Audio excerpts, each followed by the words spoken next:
Yesterday Today, the part of the show that makes having this community so amazing because we dive into the comments on yesterday's show and we see what y'all had to say. And then sometimes I'd nod my head and agree, and other times I push back. Like yesterday, I found myself agreeing with a lot of the comments about that cop, or the one that got spooked by an acorn and just started unloading his clip into the back of his car where there was a handcuffed suspect. With Coppery Fox saying the delusional cop is terrifying. And Jay No Thanks saying thankfully they'll have qualified immunity so they can protect themselves from an acorn. If you're that jumpy, you shouldn't have a gun.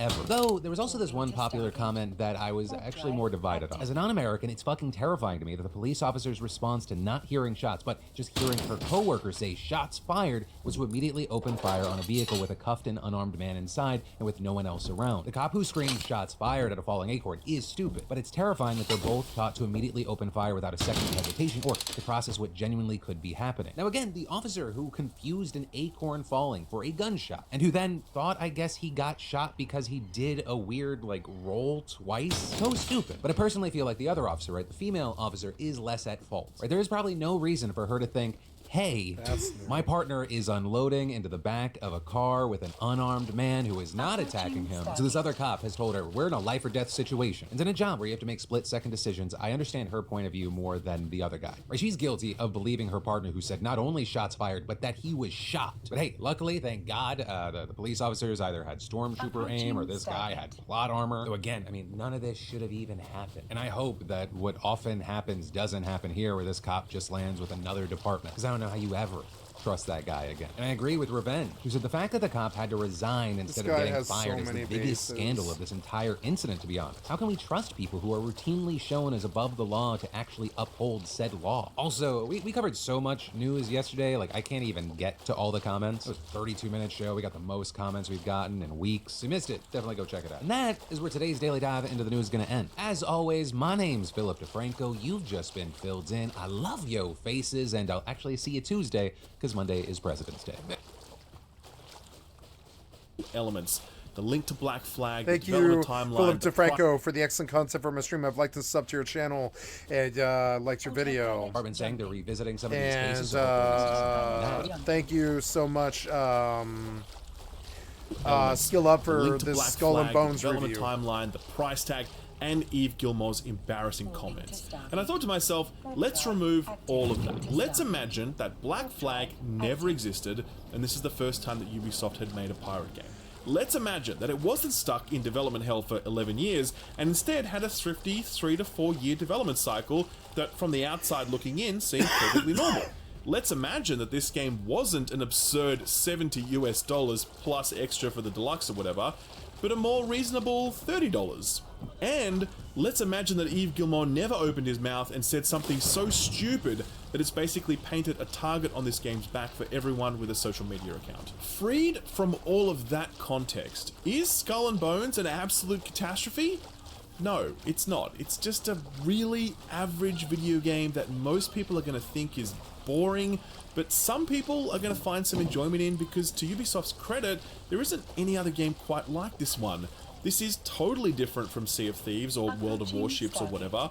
This is a really accessible, low-stakes, arcadey pirate game that you can play solo, and it's relaxing and it's repetitive, but if you're the kind of person that likes pirates, likes nautical combat, or just likes Ubisoft's style of open-world busy work combined with skinner-box progression, you're probably going to have at least a little bit of fun with Skull and Bones, because I certainly did. So, I'm going to review Skull and Bones as a video game, and I'm going to tell you that it's broadly fine. But at the same time, I don't think we should ignore the broader context stuff, because I think Skull and Bones is a very powerful example of how much worse the business of video games has gotten over the years, and how brazen video game executives are in their lies to prop all of this up.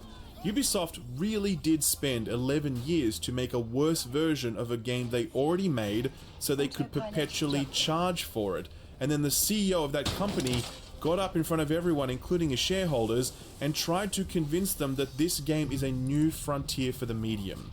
Playing Skull and Bones is broadly fine, but when you think about what Skull and Bones is and represents, yeah, it definitely sucks.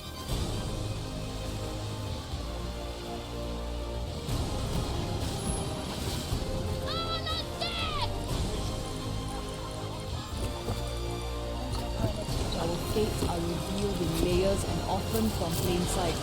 Okay, so firstly, we need to describe what Skull and Bones actually is, because despite being in development for 11 years and being heavily marketed by Ubisoft, most people have no idea what this actually is. I've seen it compared to The Division, which is a very unusual comparison, given that it's nothing like The Division, and I say that as someone who covered The Division for a living. So what is it? Well, in broad strokes, I'd say that Skull and Bones is kind of like a really stripped back, pirate-themed survival game.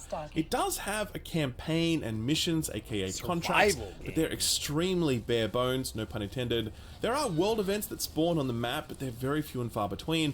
The main focus of the game is its sandbox, and you strike out from port with the intention of collecting materials that you can use to maintain your ship, both in terms of repairs and ammo, but also upgrade your ship by crafting new equipment. So enemy ships that you sink do not drop actual ship parts like a new cannon, but they will drop ore that you can then use to craft a cannon, so long as you have the blueprint, which you can earn by completing contracts or just buy it from a vendor standing on some far-flung island. All of that is in pursuit of upgrading your ship, but there's also an infamy system that reflects your overall standing as a pirate. The more contracts you complete, the more enemy ships you sink, the more your legend grows, giving you access to higher level upgrades and higher level contracts. Think of this as your player level, while your ship has its own level reflecting the quality of its armor, armaments, and furniture. So you can be like, what is the core of Far Cry? And the answer to that is clearing map markers and creating explosions. What is the core of modern day Assassin's Creed games? It's third-person melee combat and stealth missions in service of a sprawling I saw narrative today that Far Cry 6 is like $15 or something. And I was like, I still won't buy it because they'll force me to do Ubisoft connection or whatever it is on their stupid store, you know? And I was like, no, I'm not going to do forced Ubisoft store. I'm not going to buy an Ubisoft product ever again because I know that they're going to force me to do the store like Uplay or whatever it is.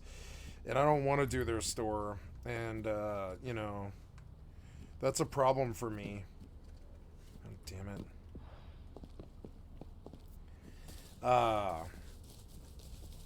Approaching Stargate. Autopilot jumping. But I would like to play Far Cry 6 because it's probably the most fluid, smooth of all those Far Cry games. Probably with the most production value and maybe the best story since 2. I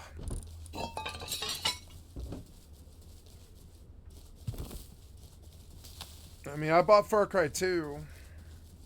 Far Cry 2 is a better game than 6. But it's also a crappy game. As I feel Far Cry 6 probably is. And I don't... 2 is a great game. It's not a crappy game. But it's only good the first time you do it. When you return and you know all the content, it's not that great of a game. It's only real value is the first time that you play it. I think 6 is probably the exact same way. 6 is probably really fun, but it's still not an amazing game.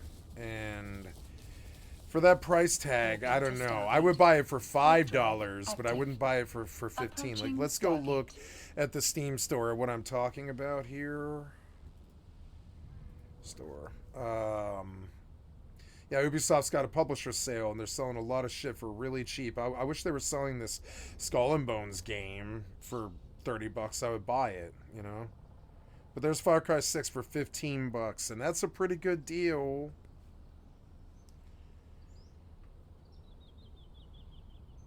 Far Cry 5, they're all like the same game. They just keep releasing the same game over and over and over again. Here's a fucking Far Cry survival game with bows and stuff. And like melee fighting and spears and shit. But I doubt it's fun though. And, you know, I'm not going to play these games. I'll play Far Cry 2 for $3, but I mean, I already bought that, I think. Approaching Stargate. Yeah, I bought Far Cry 2. Yep. I was reminiscent of it. I wish to own it in case I ever wanted to play it again. I'm learning now that I shouldn't spend money on these older games because I just don't play them anyways. I'm not going to play the game. It's nice to own it, DRM-wise. I should stop spending money on DRM Unless it's a brand new game and I need access to it for my stream. Because, like, what's the point? You know, what's the point? There's no real point to it. There's no point to owning the DRM game. They could take that away. I saw a video that I meant to watch. It was like video, or I saw a comment, and the people were like, the video game developers seem to think that it's okay now to just, like, you know, sell us products that we don't actually own. And if they wanted to, they could just take it away. Or if the grid were to go down, you wouldn't be able to get your game, I don't think, unless there was internet. I've been tripping on that a lot. I'm like, okay, if they were to bomb the satellites and we don't have internet anymore for a while, I could still have a game. It's weird because I saw fire on the ground there for a second. I think it was his laser. Drive active. Is that the road out of the barn? Yeah, that'll take me to the base. I'm kind of slightly lost, but not really.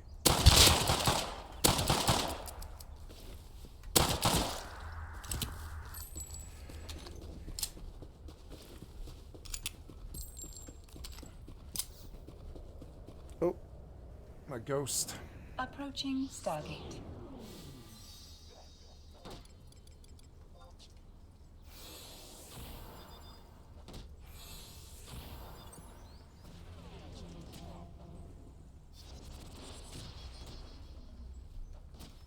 Approaching Stargate. That's a bear and he's gonna attack me. Where is it? Oh.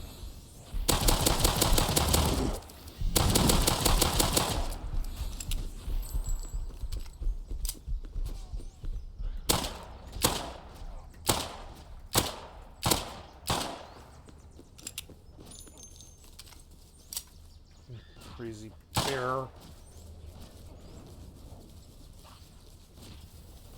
Crazy bear. I hit him again in that really far shot.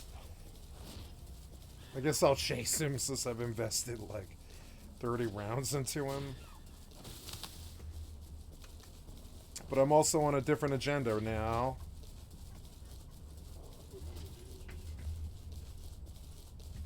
Autopilot jumping.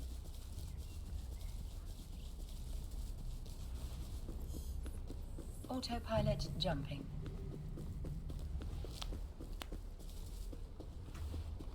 Warping to Stargate. Warp drive active. Warping to Stargate. Warp drive active.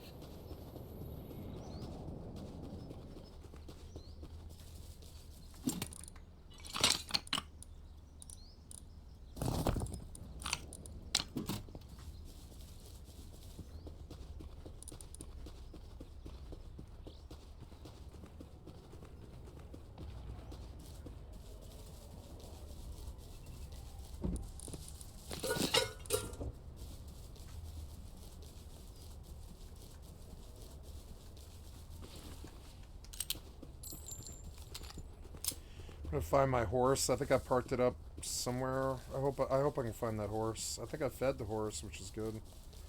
So it hopefully should still be there.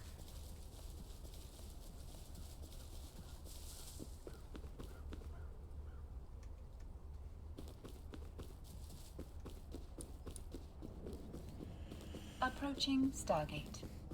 Where is that horse? I need that horse now, and I don't know where it is. I'll have to buy one. That's annoying. Approaching All right, well, Stargate.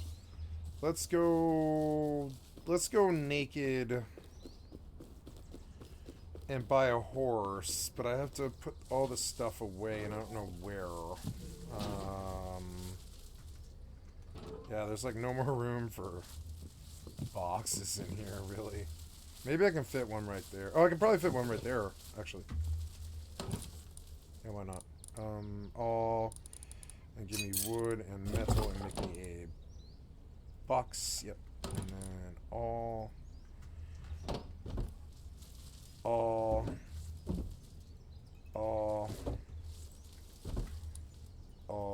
Yeah, there was some room.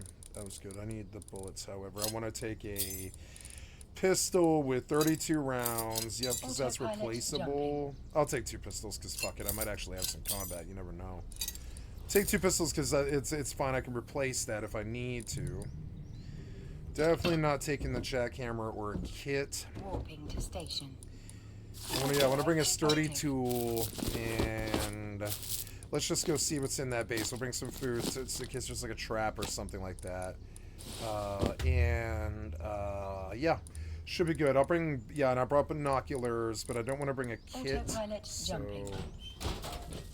We'll put that away. I need to bring scrap for the horse. Yeah, like, what's this? How much is the horse? It's like 75, I think. Warping to Stargate. Warp drive. I'll bring 100 scrap and I'll buy a horse since I don't seem to have my horse anymore for some reason. Thought I took it up here where it wouldn't make noise anymore, like next to my base. Approaching station. Oh, we have 20 days until the wipe, huh? Oh yeah, it's the long month, isn't it? This is the super long month. Yeah. Easter is fun. So yeah, where was this? It's like down that way. It is down that way. So I'll have to go buy a horse. Since my horse doesn't seem to be here anymore. Oh, no, I took my horse to the road at Bandit Camp, and then I think I left it there by mistake. And I think I can go back and recover it fairly simply with just like a 2-minute walk here. Otherwise, I'll just go buy a horse. It's fine.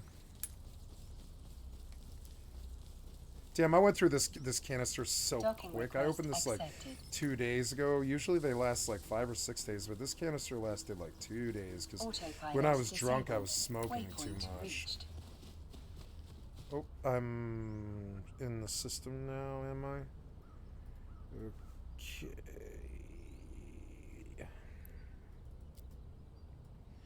Oh, good. Then we will fill another hold. This hold is not even full.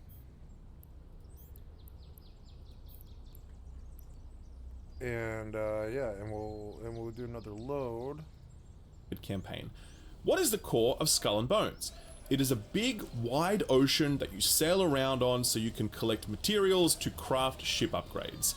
It's the focus on sandbox, materials, and crafting that make this feel more like a survival game than a lot of the other stuff in Ubisoft's portfolio. But that feeling also comes from just how little there is around that experience. Survival games typically feel very lean and mechanical, and that's usually a reflection of their focus on making their survival systems deep and flexible. Skull and Bones feels similarly lean in that it lacks a rewarding campaign experience, a proper narrative, a proper cast of characters, interesting mission design. It doesn't have any of those things, but it also doesn't have anything to compensate for those things being absent. All of its core systems, like sailing, combat, gathering, and crafting, are extremely one-dimensional. They all work perfectly well, but they're just basic, and in no aspect does Skull and Bones distinguish itself, even against the very game that inspired it all of those years ago, Black Flag. You can play this game solo, which is what I did during my 20 hours with it. I think the zombies attack animals now, so like I think my horse may have actually been killed, is what actually happened. So I'm going to go buy a new horse because I need a horse to do what I need to do. I saw that somebody left their base open, so I'm going to go get in there if I can. And just see what's in there. Now, I seem to be dying for some reason. Whoa, yeah, the ghost is killing me. Yeah. Kill it. What's that?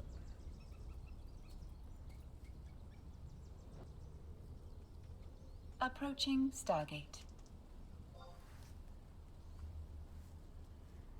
Okay.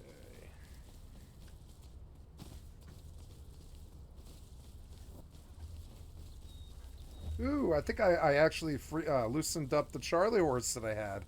I've been like doing calisthenics with my leg off camera here on my chair. And I think I actually loosened up this Charlie horse I've had for like 4 hours. It hurts so bad, but it's gone now. The pain's gone, I think. Yeah, I bet I can walk on it even. Fucking annoying. Some kind of muscle problem. Walking always sucks because for me it's always kind of like going from 0 to 100 because I work and I sit in front of a computer for 14 hours a day and so walking is a bit extreme for me. It like definitely affects my body. It's kind of funny. But I've been doing it a lot lately, like almost every day, which is good.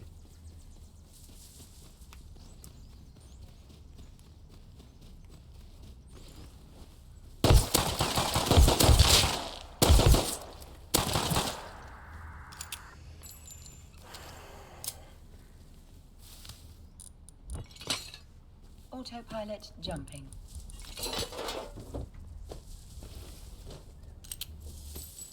There's a lot of my ammo, which is kind of annoying, but that's alright. I don't expect to get out where I'm going. Warping to station. Warp drive active.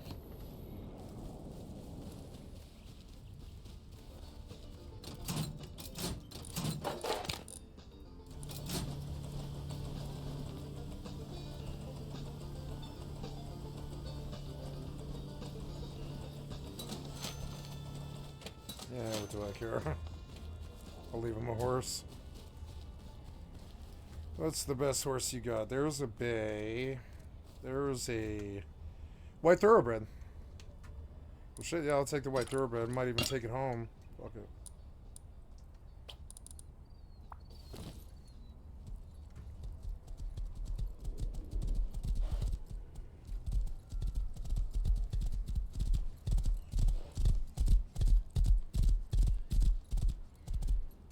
Approaching station. I should have made a ladder. I can always go back.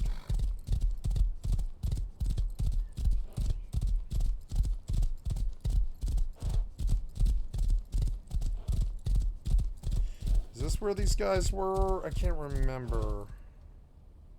No, this is not where they were. This is not it. This is not it. They're over, like, towards this peninsula, I think.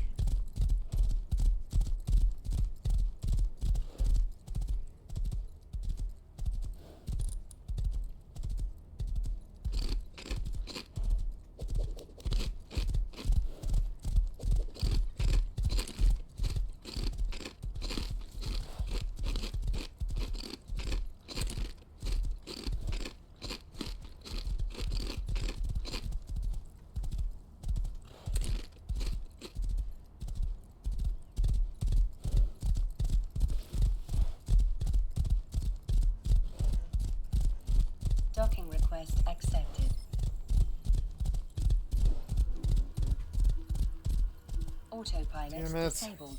Waypoint reached.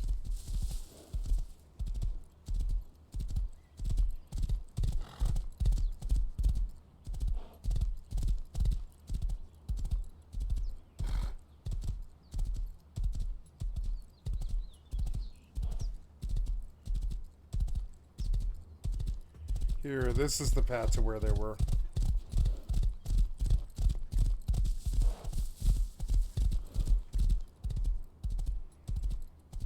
Oh. What's this? Zombies killed by a scientist.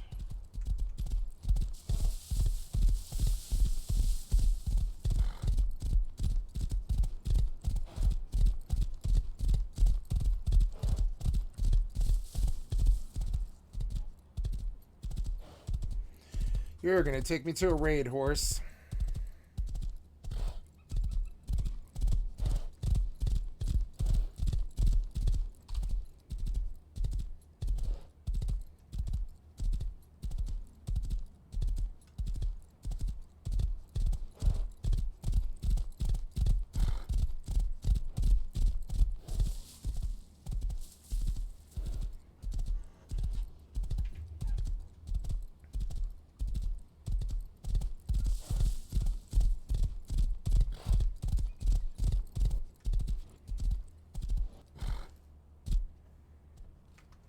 Oh, you didn't sit? Why didn't you sit? Come on.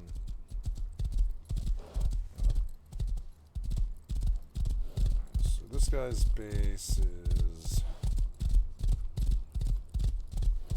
Wasn't this it? I thought this was it. No? This was like really close to my house. Yeah, wait. Like what? Wait. Am I tripping? Where was this? I made it back to my base like really quick. It's close to me, but this doesn't seem to be it. I thought this was it. No. Were they farming Lighthouse? I can't remember where these bases were. They were over by these pylons, because I know, yeah, it's like over this direction, I think, actually.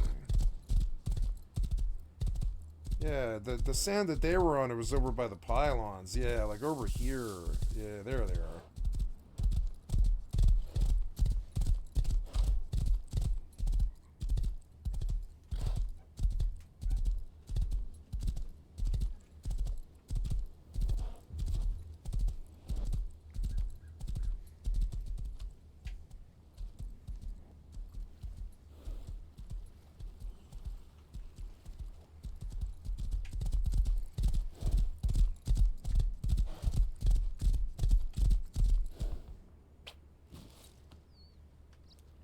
Perfect. I don't know why I didn't bring a ladder. I'm a fucking idiot. But...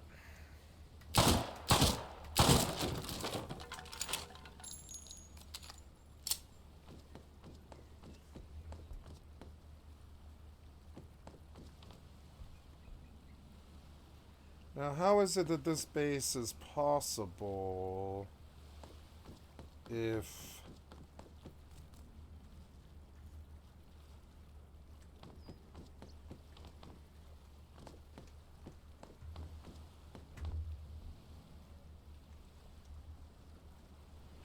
Oh, there is something right there, but yeah, you can't get in though. It's a wood door though. Yeah, it is a wood door. Well, we know something's in there. We can see that over there he's smelting, and that there's a boat. We're going to go check the boat.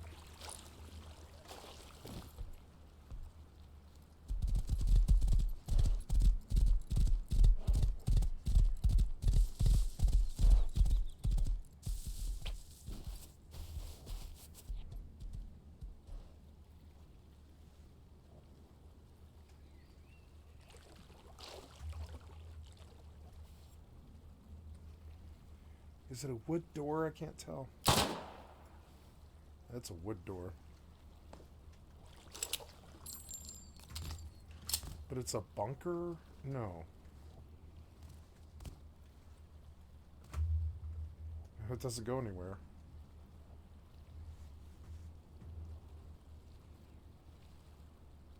Why would you leave this open? Because then anybody could just door camp you perfectly and just fire into your head. Like right there. Really dumb way to do a door. I feel like I could burn these doors and get quite a lot of profit, but I don't know if I have the fuel for that. But I could just burn. Oh, I have flame rounds, but they're over at the other base, but... I could train flame rounds and come over here with a prototype and just burn his door. That's another valid way to do it. I don't want to raid. I don't want to raid this person. I don't need to take their stuff. It appears that they have stuff, but I don't know. Appears that they've got their eyes on large oil, I guess. And that they've been running large oil. And one wonders what they've gotten there.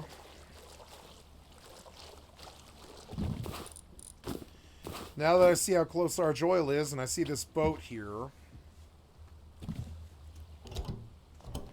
I think...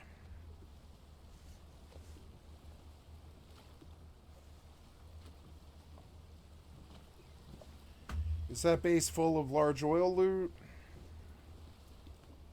With a wood door?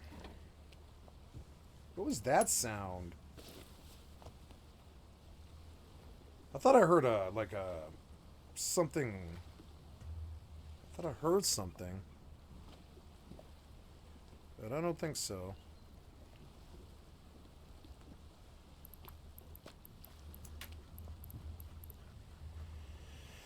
Alright, let's take a look at...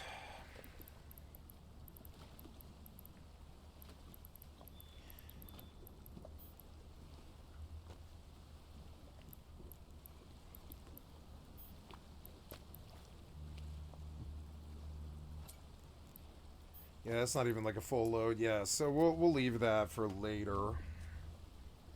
Yeah, I believe we can shut off the EvE clients for a while anyways. I don't believe I need to do any more than I did. Wow, yeah, look, my frames are a lot better.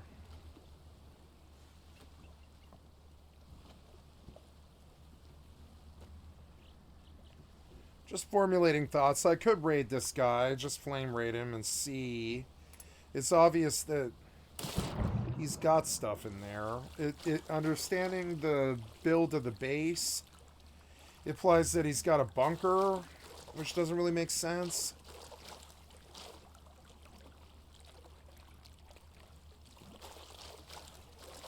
I don't know. It's either a bunker or just a way to get up the base. I think it's just...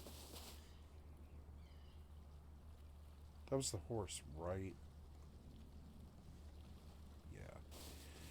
Whoever this is isn't home, and they're not rich, so whatever. I'm just gonna let it go. I don't care.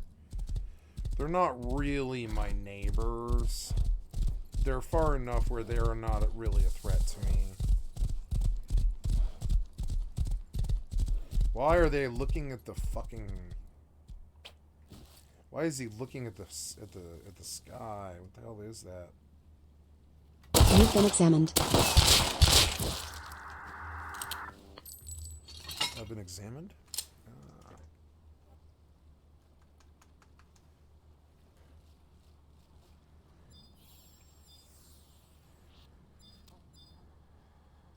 Where's that guy going?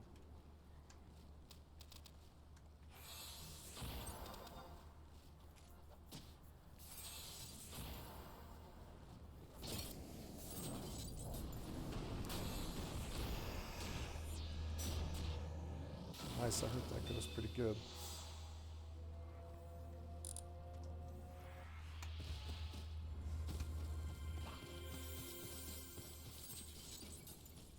Discord role doctor.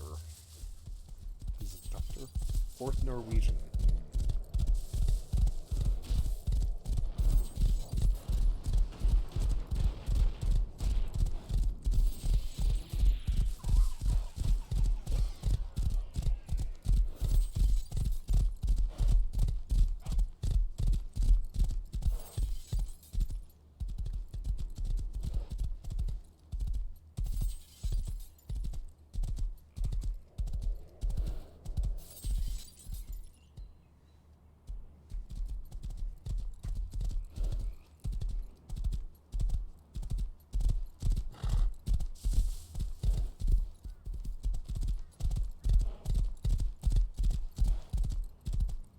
Oh, oops.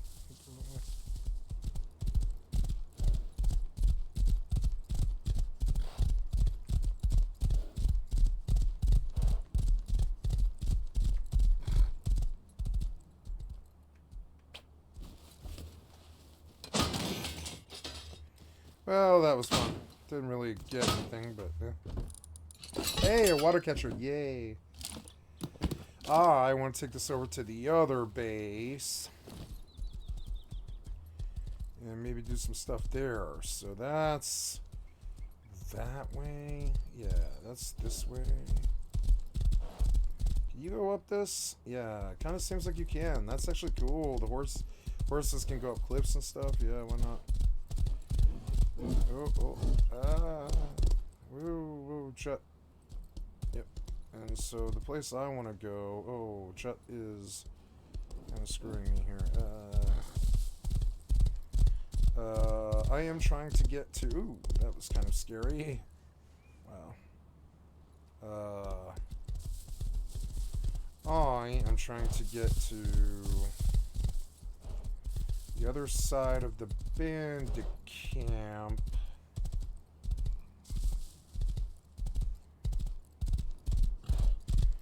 So I can put this water catcher in my gorilla grow.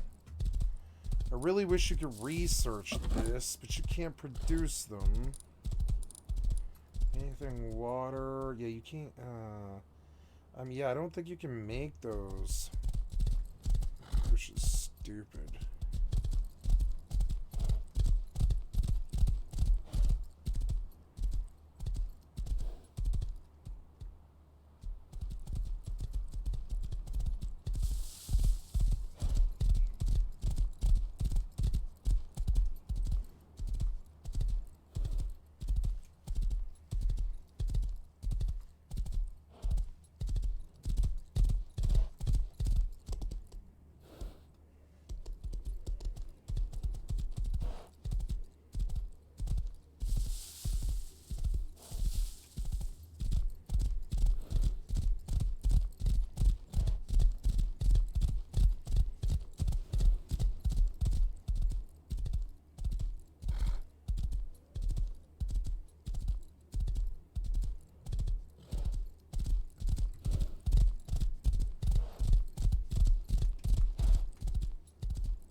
I would like to research this water catcher and see if I can produce them, but I don't think you can.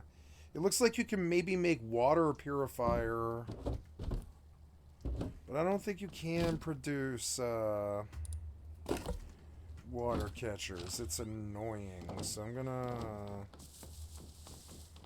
put a... Oh, hey, look, this one got watered, though.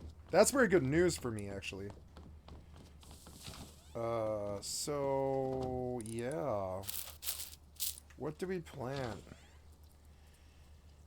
I forget. What is it? It's like red and white. We'll plant everything here. We'll just start making clones now.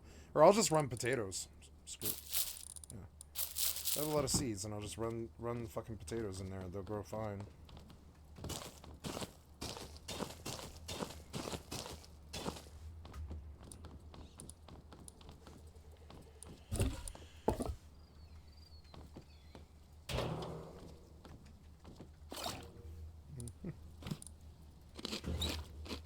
This will slowly be a gorilla grow.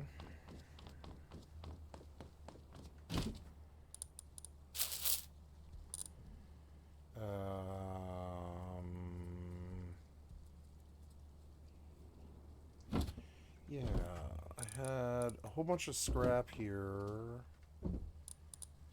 105, yeah, 105, and I guess some of it is wood. Yeah, like I guess I could go turn in a bunch of wood for scrap, I guess.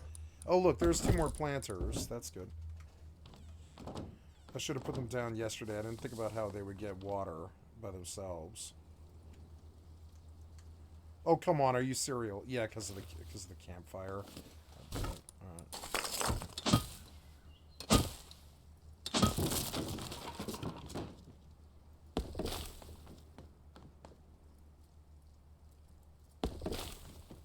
Oops. Shit. Oh, you can pick them up now? I didn't know you could do that. Wow. Yeah, that's great.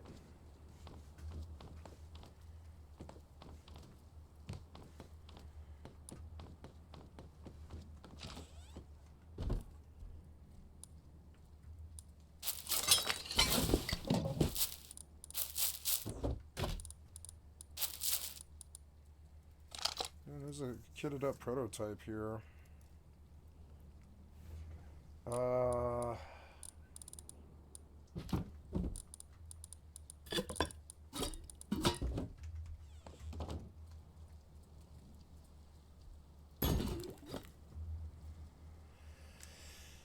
what is this? It's like pure healing tea is like really good.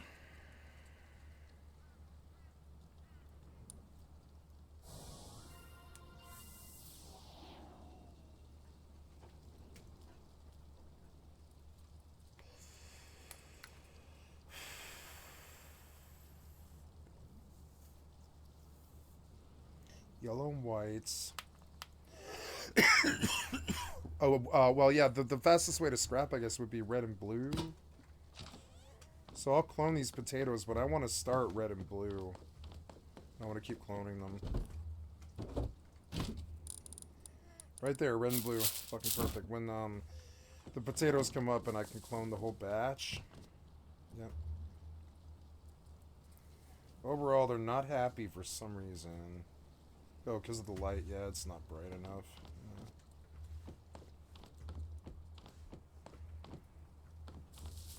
I mean, I could seal this off and turn it into a big old grow. There's not really anything stopping me from doing that, but would prefer sunlight, I think. I have a whole bunch of large planters at the other base, and I could sell wood for scrap and buy... I could just buy large planters. I have 1,500 scrap. I could just go buy the large planters and fill this whole base. Yeah, why not? That's what I will do.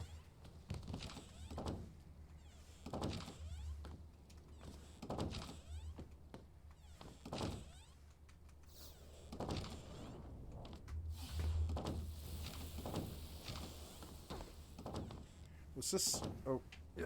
Okay.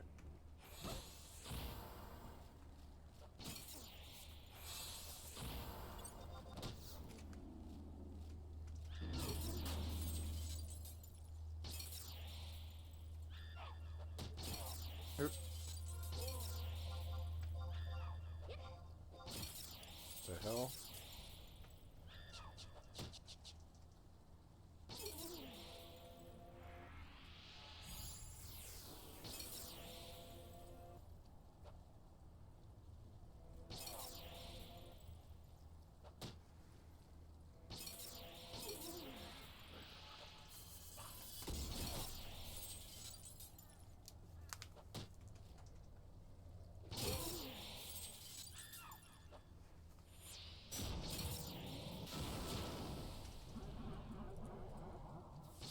I hope I get a rampage. That's when BST starts to get easier.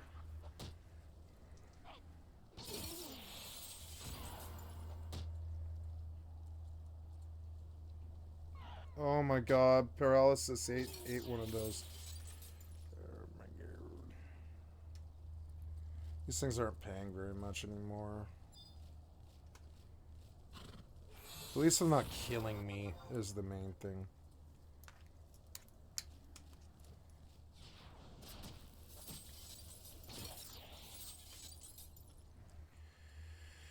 Oh, it's gonna get dark. I'm not gonna go out right now. Oops.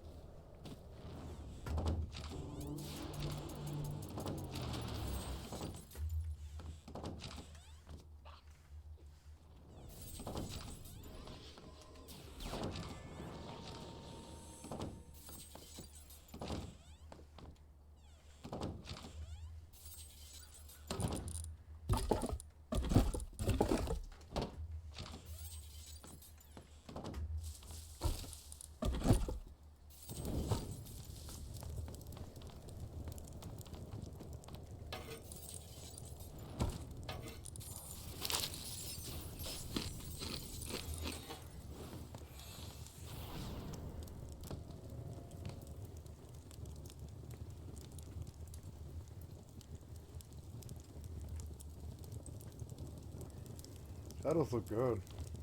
Look really good.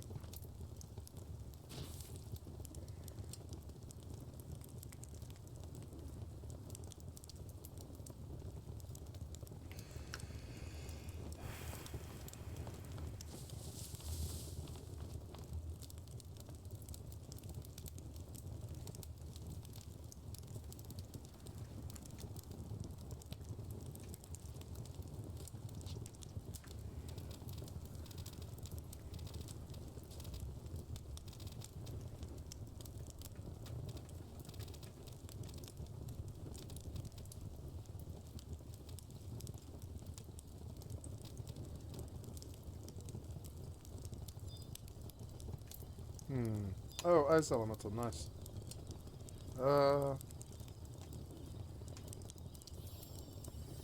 Yeah, kill the ice elemental. Oh, I don't want to run into the Bazaga.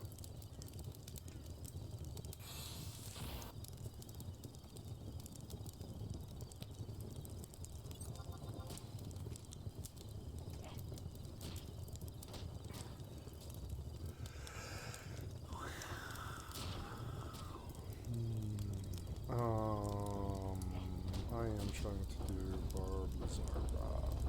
Oh no! What's that? How is that right?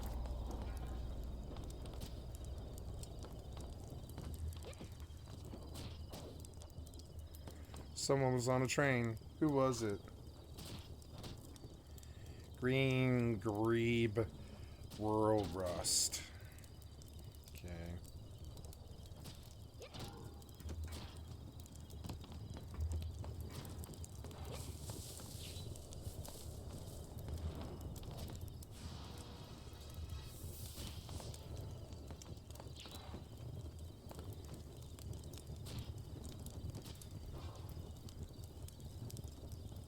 But some of the open world activities definitely require a group, and broadly speaking, I found some frustrating difficulty spikes towards the back end of my playthrough where it felt like a party would have really helped. So yeah, you can definitely play this solo, but not for everything, and do expect it to get a little hairy at times. The game is a seamless open world multiplayer game. I'm very hesitant to call it an MMO because it's not. But if you were to put it into that kind of MMO light category, I'd be like, yeah, maybe. As you sail around, you will see other players' ships, but not many, at least not in my experience. The seas feel really empty.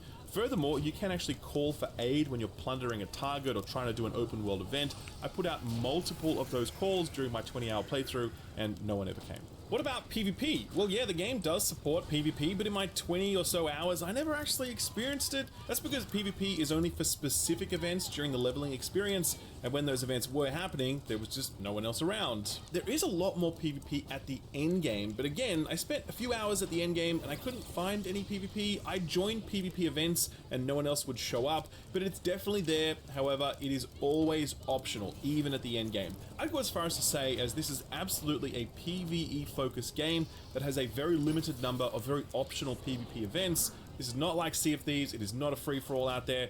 If you want to be left alone and just get on with your PvE pillaging, you can do that and no other players can mess with your fun. So, what about the whole getting out of your ship thing? Oh man, okay, so you can get out of your pirate ship in Skull and Bones. You can only do so at specific ports, so it's not like you can sail up to any shoreline and hop out like you could do 11 years ago in Black Flag. No, you sail up to a port, you hold down a button to disembark, the screen fades to black, and then all of a sudden you are magically ashore. Starfield. There are two types of ports. There are main towns and outposts. The main towns are what you'd expect. It's a space for vendors to hang out, they hand out quests, they sell you things, they upgrade your ship, etc. Nothing else happens in these spaces. Oh, I'm dead. Nothing else Why am I dead? There's even less going on at the outposts. These are things like old forts or deserted islands or smugglers' caves or whatever, and they're really weird in their construction because these spaces are often quite large, but they are completely empty, save for like two vendors, which are often in totally different sections of these areas. They also kind of dot them with random resources that you could just pick up off the ground, but they're in such small quantities that there's like no point in doing that. Yeah. For example, when you craft a crate of cannonballs, you craft them 100 at a time. But here at these outposts, you can pick up a crate of cannonballs that contains like 10 or 15 of them. It's so weird, and it's so clear that these spaces have just been awkwardly tacked on, because at some point in the development, someone at the top said, people want to get out of their pirate ship, let's let them get out of their pirate ship. But they didn't actually come up with a good reason why you might want or need to get out of your pirate ship, other than to speak to an NPC and trigger more loading screens. Some further evidence of this comes in the way that this game handles gathering and harvesting. So this is pretty funny if you haven't seen it before, but you do need to chop down trees and mine ore in this game. And rather than do those things at the on-foot locations I just spoke about, which would make a lot of sense, you do it while you're on your ship. You sail up to a resource node, and then you press a button to bring up a minigame, and you press it again when the little thing is in the green zone to maximize your harvest. And you do that like 3 or 4 times, and then that's it. The stuff just materializes in your cargo.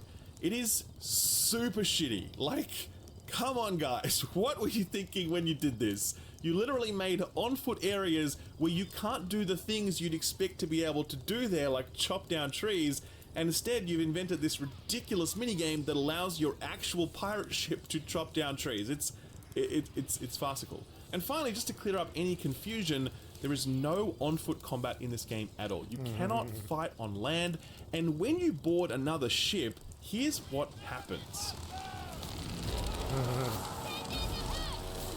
Boarding complete, we won.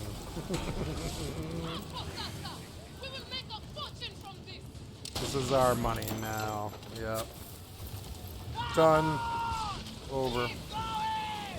Did you blink and miss it? You scuttled. Yeah, that's the boarding cutscene that plays. When I board an enemy ship, a quick cutscene shows us hauling them close to us, and then it just cuts to a loot screen. Even when I'm in the middle of combat with other ships, by the way, which is super annoying, and then I have to quickly press the collect all loot button, and that's it. That's what boarding a ship is like in Skull and Bones. Now look, I'm sure many people would have preferred it if you could also fight on land and also fight on the decks of ships, but I think that would be asking for just a bit much. Like, imagine a game that would let you do both of those things in one video game. That's almost too much video game, and I think Ubisoft did us a favor by limiting this to ship-only combat, because if we had to handle both ship-to-ship combat and melee combat in the same game, that would be too much for our tiny brains. We just wouldn't be able to handle that. I am, of course, being an asshole, but am I though? Like 11 years ago, we got to walk and chew bubblegum at the same time, and now a full console generation later, we get to do less than half of that, but also pay more for it, while also being told that it is quadruple A. So, that is an overview of what Skull and Bones is. Now let's take a deeper look at each of its components. Smell that salt, spice, and sin, Captain. My officers say you can help dare us free from their rules. What it is, I was cut down before I had a chance to grow. What a world we live in, eh? If I asked you to deliberately come up with the most generic, boring, played-out beginnings of a pirate story you could think of, you would almost surely come up with something slightly more interesting than what Ubisoft arrived at. You are a human being who gets shipwrecked in a far-off land and falls in with the pirate community. So you set about building your legend with the aim of becoming the most feared pirate on the Seven Seas, even though there's really only like one sea here in Skull and Bones.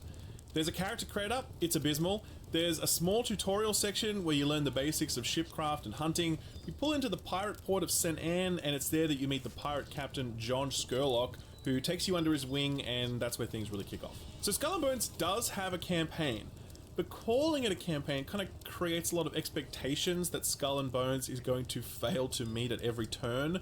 Campaign is much closer to what you would experience in an older MMORPG, where fetch quests are given the lightest drizzling of narrative dressing and strung together to create the illusion of a campaign. This is really typified by the story or lack thereof. There are two main NPCs in this game who speak about something other than what they're planning to sell you or what materials they need you to gather for them on a fetch quest. John Skurlock is one of those NPCs, and he essentially just invites you into his office to deliver these soliloquies, which are occasionally punctuated by dialogue options that have absolutely no bearing on how conversations will end.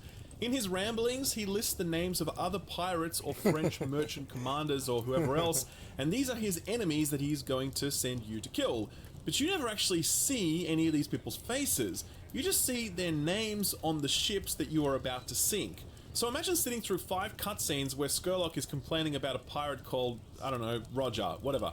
And Skurlock's like, "Arr, I hate Roger, I hate him so much, let's go and ruin Roger's supply lines." And then Skurlock will send you to sink 3 merchant ships who are on their way to make a delivery for Roger. And so you go and do that, and you come back, and Skurlock's like, "Good job, matey, you really wrecked Roger's day, but he's still up to no good. Let's go plunder a cloth factory so he can't fix his sails." So you go to this cloth factory and lay siege to it by just parking outside it for a while and shooting any ship that rocks up.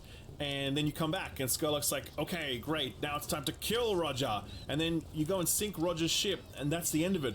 But you've never met Roger, you've never laid eyes on him, you have no idea who he is. He literally could be a complete figment of Skurlock's imagination for all you know, and you're just out there sinking perfectly innocent ships and besieging innocent cloth factories at the whim of a madman chasing imaginary boogeymen. And to be honest, I kind of wish that was the case, because that at least would be kind of interesting. The production value for these cutscenes is also pretty shit. Like, here's an example of one of these cutscenes. After the fray, our humanity got the better of us, and we decided to bury them. Wrapped their eyes in seaweed, placed them in graves we dug with our oars. A week later, half my crew died from some cursed sickness. Those wretched Dutch clawed us down into graves we had dug. That island reminds me that mercy has no place in war. Why As can't you they can make hear, good it's some games pretty anymore? awkward voice acting, and it feels like it's been cut together even more awkwardly. Facial work and character detail is also really not contemporary. I'm not going to say last gen, but it's definitely not up to modern standard. And I mean, just compare that little dialogue sequence to one from Black Flag 11 years ago. Roll it, Stu. Oh, hi, kid. You missed quite a time. Aye. Pity about Nassau and Blackbeard flying the coop. Well, we'll see about Thatch.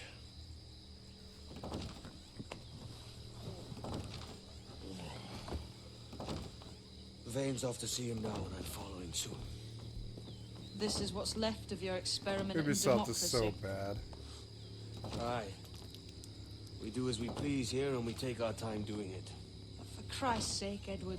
Don't anything but the stink of riches wrinkle your nose. What's got into you, man?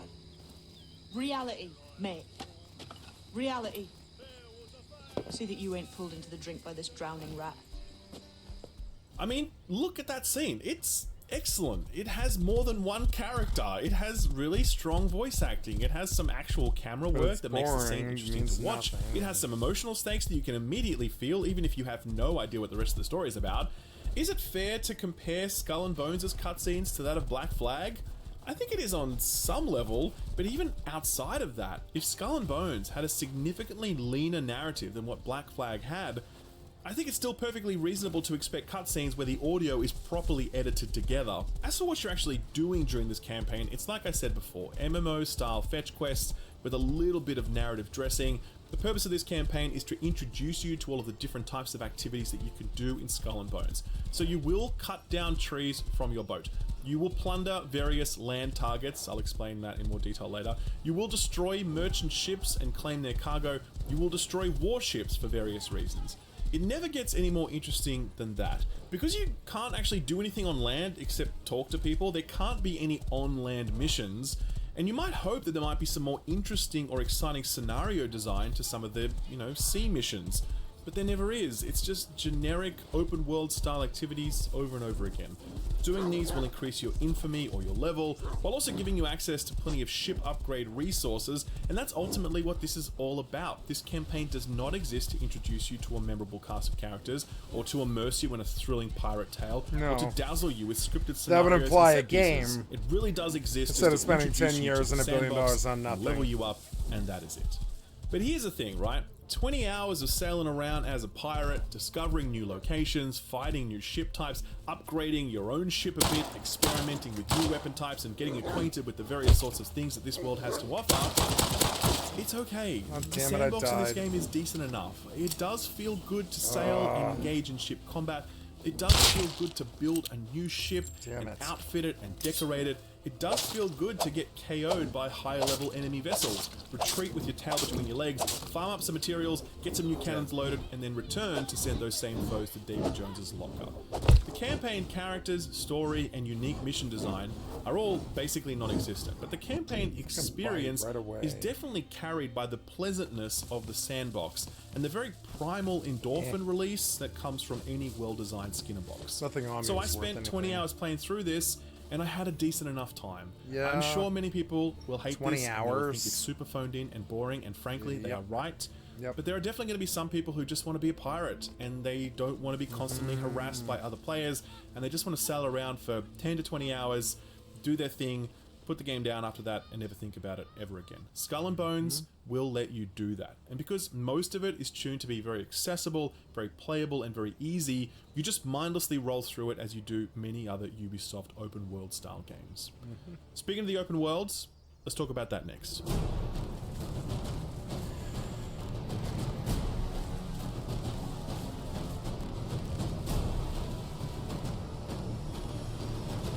Skull and Bones is set in this weird little microcosm place that has both the East Indies and Africa right next to each other. Best not to think too much about the geography. Sadly though, even though you get these two different sort of locations, they don't feel particularly distinct. Their shorelines all look kind of the same. The outposts and forts that dot them all look kind of the same. The ships that patrol them are all exactly the same, but for the colors of their sails and the factions they claim to represent. In terms of overall visuals, Skull and Bones is okay-ish. Yeah. It has its moments when the sun is hanging low. Now, and if it was bathes on an area Game in a Pass, warm it would orange be. glow. It feels I would like you're play it. sailing through a tropical Instagram post. Broadly speaking, though, Skull and Bones isn't pushing new frontiers when it comes to visual fidelity. It'd be a good Game It's Pass just game. very flat, very basic, and the closer you get to it, the worse it looks. I mean, look at this. This is how this game handles waves on a shoreline. Show 'em, Stu. Ugh. Listen closely, Yeah, by the way. that's- Do you hear that? It's the same ASMR of crickets over and over and There's over. no sound effects for the No- waves. no water, 11 years in no. development, and they couldn't add sound effects to the waves. This brings us to a general Now, block what on did you how spend your buggy time this on? game is. It's definitely quite buggy. I get a crippling audio glitch that actually crashes my audio interface every time I boot up this game. Oh, so I then God. have to restart the interface. And as I'm playing it, sound keeps Yeah, the cutting triple in anus and is out horrible all of the now. time, especially when I have menus open. This does not happen in any other game I own, by the way. It is just this one. There are also other weird audio glitches, like a certain high-pitched sound that plays when you're in certain, like, outposts in the main towns, and oh, it's so annoying. There's currently a bug where you constantly get spammed that your death mark has expired, even though you never even had a death mark. You just keep spamming over and over again. I got disconnected like a the handful of triple times, anus. which really sucks as it ends your mission progress and you need to start again. It's also not been thoroughly playtested in the sense that there are various UI Oh my things God, are which you don't serious? work and which should have been tidied up at some point during the 11 years of development. So, for example, you abandon quests by holding down the X button in your quest log, only there are certain types of quests that require you to first read a treasure map, and you do that by pressing the X button. And they haven't tidied that up, and as a result, there's actually no way to abandon this specific quest in my log. It's stuck in there until I actually do it. Another example is I'd like to be able to fast travel to this location on the map, and I can do so because it's a fast travel port, but because it's got a side quest icon over it, I can't select the port, which means I can't Triple fast travel to it. You're so bad. Furthermore, when I get there to try to get rid of this icon and do whatever it wants me to do, I can't. There's just Oof, and nothing this is there what for me the to interact with. video And as a game result, this port is now completely journalist closed off says. to me as a fast travel location. So yeah, despite the lengthy development timeline, it is still buggy and unfinished, and it will still need quite a few months worth of development time to polish up all of this stuff. Outside of visuals and bugs, the world of Skull and Bones actually does have a fair amount to offer, so long as you're up for what it's offering. That shouldn't be too much of a surprise because this is ultimately Ubisoft's biggest strength as a game-making entity. They see video games as structure and system-led, and after that they decorate that scaffolding with a setting, with narrative elements, etc. The central load-bearing pillar in almost any Ubisoft game is not its gameplay or its narrative, it's its structure. And they've had a lot of practice making games that way, and that practice shows here in Skull and Bones. So yeah, you're always heading out You've on been your examined. pirate ship to do something, but what are you doing? Well, we've already covered off harvesting materials. That's one thing, and you'll do a fair amount of that. You can also go fishing. There are dedicated fishing boats that you need to hop into at the start of a fishing mission, and then you scoot about trying to spear sharks or whatever. That food can be used to provide stamina to your ship crew. That is another point we will come back to later, believe me. Another major way to gain resources is just to steal them from other ships by attacking them. You sail around, and so long as you don't make trouble for anybody else, they generally won't make trouble for you. But you can open fire and sink them, at which point you get a kind of pirate wanted rating, as well as a hostility rating versus the faction you just attacked. Reinforcements will continue to arrive and your wanted rating will go up with each new vessel sunk. It's the GTA 5-star wanted rating thing, but for pirates, and it works. It definitely makes it dangerous to attack certain ships in certain locations, and you do need to be aware of how close those ships might be to things like guard turrets or other ships who might turn around and join the fray. There are trade routes that you can discover in this game, which is a really novel... You know, honestly, I don't care for the rest of this interview. I don't think I'm going to play this game.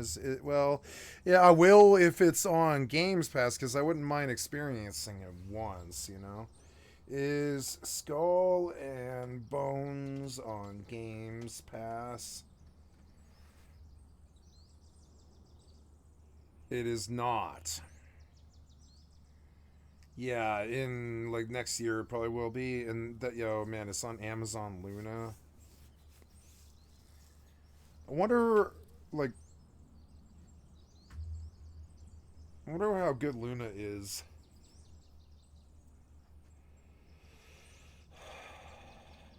Ugh.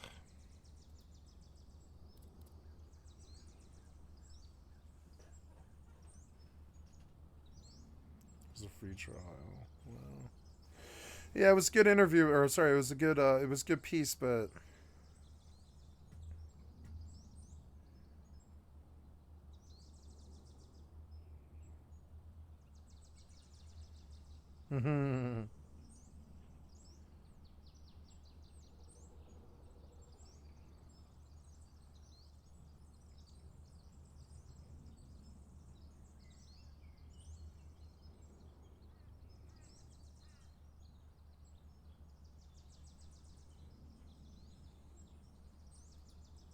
What's this? Laser Pig?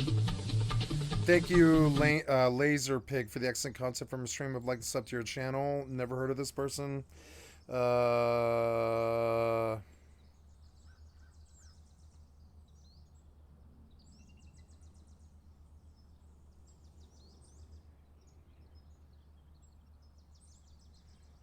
do you get your own starfighter?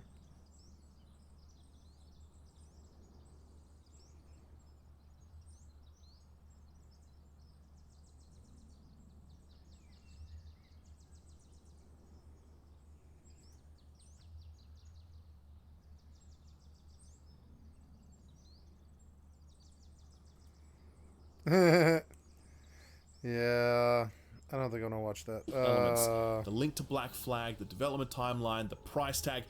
Why are Starfield's reviews trending downwards? What do you mean trending down? What do you mean trending downwards?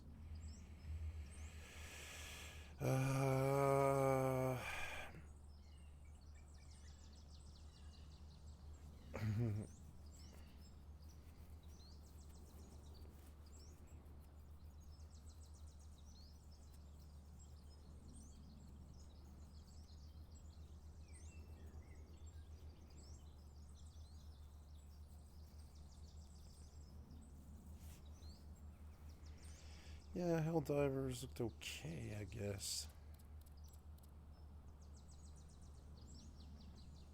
I'm looking for something good and to watch or listen to. I mean, yeah. Here's Tom Dark saying Vosh is a freak, and I want to watch. I want to listen to this, but I will be right back, guys. I'm terribly sorry. I'm a spio, and so I'm inside, right? Yeah, I'm inside. So I suppose I could go get those revolver sets, but I don't really care, frankly. But anyways, yeah, I will have to go to the bathroom. I will pause the video for this. I will be right back.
girls.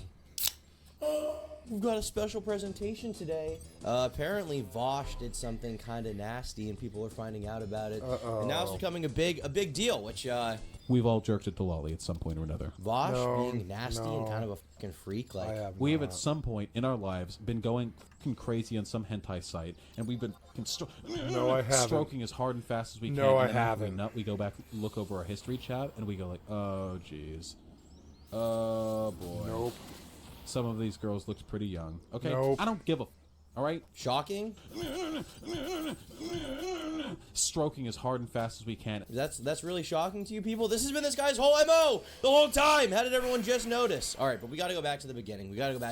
So Vosh, for those of you guys who don't know, is a political streamer on YouTube. He's been doing it for about 5 years now, I want to say, but he's been online for a long time. In fact, he's been on Destiny streams since all the way back in 2011 when his name was Irish Laddie, and he came from the shit Reddit says community, which at the time was basically like a libtard brigade forum for bullying and attacking people who didn't agree with their particular progressive/socialist ideals. And Vosh came from that community. He became Irish Laddie on Destiny stream. He was like a fan favorite. And then eventually he and Destiny had a falling out over various debates they had, like about Kyle Rittenhouse and stuff like that. But Vosh has continued to do his own thing. There was a point when he was like as popular as Destiny. That is not the case now. Now he's probably less than half as popular, if not a third of that. He's just not getting that many views. He's not really branching outside of his audience, but he's still a pretty big streamer. And in the past, he's also been friends with people like Keffels and a lot of other individuals from the sort of, you know, leftist YouTube streaming community, which is just the most beautiful amalgamation of people I've ever seen. I mean, they're not dysgenic at all. They're really cool. I really like them. But I made this tweet here saying Vosh accidentally opening his degenerate freak folder live was in fact on my 2024 bingo card. Where is my money? And a lot of people were questioning what this is about. They were like, what's going on here? Well, thankfully we have the clip. This was posted to the Drama Alert Twitter account. Influencer Vosh labeled pedo after he accidentally opens cartoon CP while streaming. This is gross. You can see this is an example of the kind of structure that I'm referring to. So he accidentally opened a folder that he very much did not intend to open. Oh my god. He's a fucking pedo. They're gonna torch him alive. They're gonna eat him alive. He's canceled. I never liked that guy. I was like, he's a fucking freak. He looks like a weird, like, online personality type that's interminably online. It doesn't get any sun. It doesn't go outside. And, like, just, you know, lives on Twitter. You know, fucking Reddit. No thanks. Out of that were, I guess, images of like of lollies who were being destroyed basically by horses and by like why do I have to fucking say this out loud, man? Why is this my job? Why? Okay, so lolly, for those of you guys who don't know, which God bless those who don't. It's basically it's basically a term that anime enjoyers use, particular subset of anime enjoyers for like little girls in anime, and in particular it has like a very sexual connotation for them. Basically, they're attracted to the idea of this drawing being like childlike or a child. Some people who are lolicons, who are enjoyers of this content, will argue that there's nothing wrong with that because it's illustrated. It's not in real life, so it's not a real child. Therefore, there's nothing wrong with it. It's fine. How can you be mad at it? It's a 6,000-year-old dragon. While other people, say the opposite, obviously. Now, me personally, I would never make the argument that it's equivalent. It's like the same as It's actual, not, but it's still CP, creeper. CSA abuse material, because it's not. It doesn't do the same harm. But I'm obviously still going to find someone who enjoys that stuff pretty gross because they're, getting off to the idea of a child, and that is kind of fucking sick. Not fucking sick as in cool. It's not fucking sick as in like that kind of thing. Next question. Simulated child porn. Lolly stuff? I think it's pretty sussy. What's that? I think that if you have an interest in that sort of stuff, you should definitely be checking yourself as to why. The thing that really bothers me about this shit, apart from the fact that anytime you want to look at like hentai on a hentai site, you have to like negate the tag lolly and thus 50% of the site's content. The thing that bothers me is people who pretend there's no relationship whatsoever between like drawn lolly shit and actual attraction to children. Of course there's a relationship between those things. It's ridiculous to pretend otherwise. I personally find it pretty gross, and if I found out that one of my, close friends was into that, I probably would do something bad. Well, a lot of other people had a problem with this, and as a result, old clips of Vosh began resurfacing of Vosh making various, controversial points, and these are all making their way out of the woodwork on Twitter because people think that he's kind of a creep, right? They think he's kind of a degenerate guy. Also, what's up with the horse thing? Why is it a horse? Thankfully, Vosh will explain that for us in a little bit. Here we have this tweet saying Vosh needs to be... Whenever Vosh speaks, I'm like, that is one of the most angriest, weirdest people I've ever heard open their mouth. It's this totally repressed rage.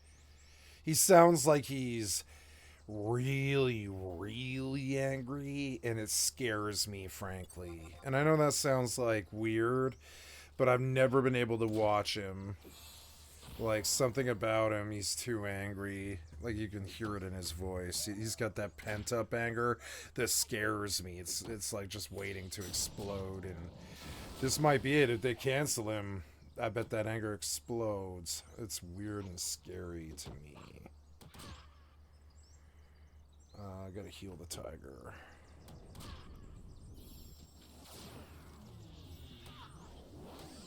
Locked up. Stroking as hard and fast as we can, and then after we nut, we go back, look over our history chat. Not and we me. Go, oh, jeez. I've never had that And then after experience. we nut, we go back, look over our history. No, I don't have that. I've never had that experience. I've never been ashamed of the porn that I've watched. That just never has happened to me. My ex-girlfriend and I used to watch porn together and jack off together and stuff. You know? And, like, she was not weirded out by my porn taste. You know? And that's the hottest girl alive, almost. You know? I don't know. Like, I've never felt shame from porn. That's a weird foreign experience for me. Pretty normal. I have one weird porn fetish. But it's because of Penthouse magazine. It's the kind of stuff that you can see in a Penthouse magazine. It's not something that's totally, you know.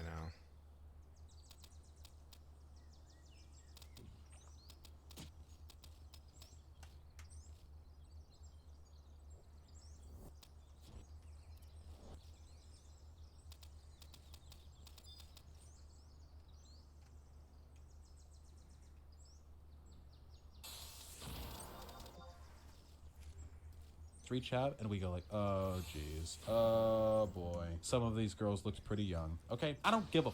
All right? I still I've never think that, had like, that. zoophile, like, drawn stuff, it should be 100% legal. In fact, and this is going to be a real hot take, I have yet to hear a convincing moral or legal argument as to why possession of child pornography should be illegal. Consuming child be legal, I think that that would be, yes, more legal and more ethically consistent. Yes, 100%.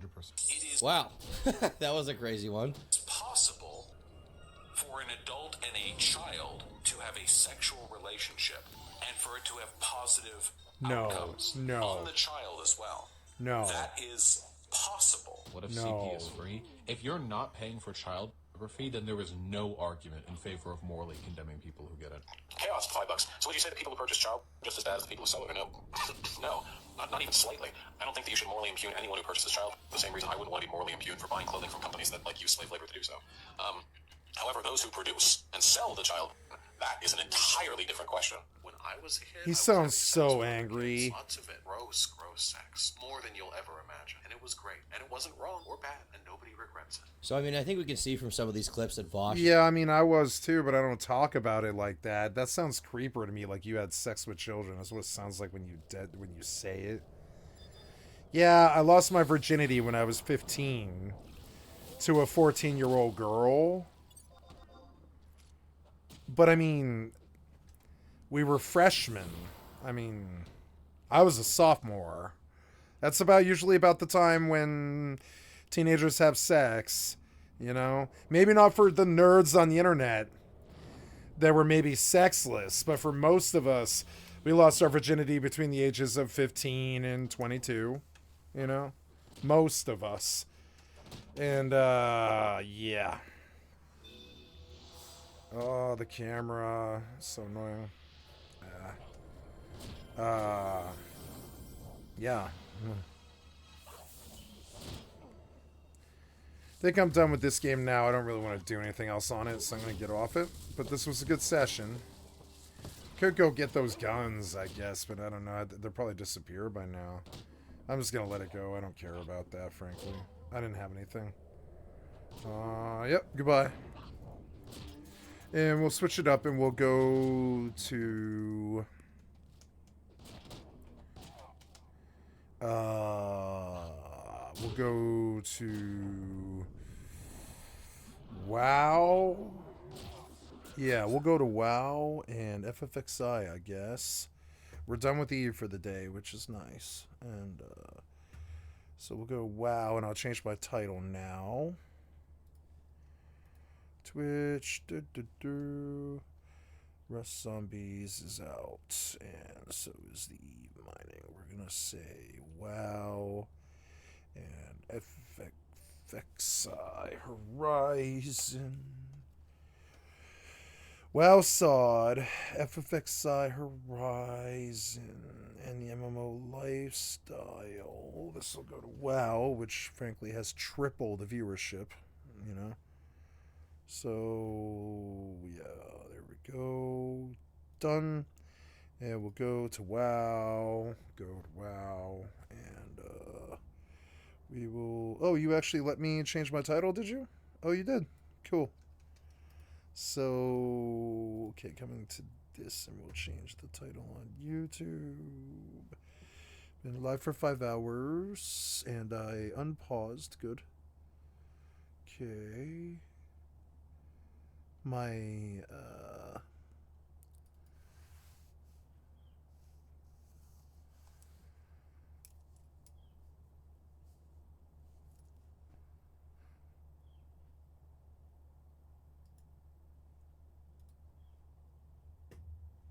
I realize that my frames are probably bad, so yeah, there we go. Should fix.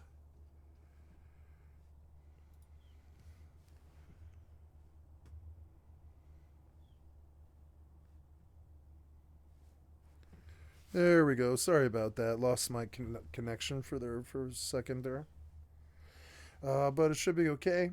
And now... Yep. Except for not in Rust anymore. We're in WoW. Save. And now we will go.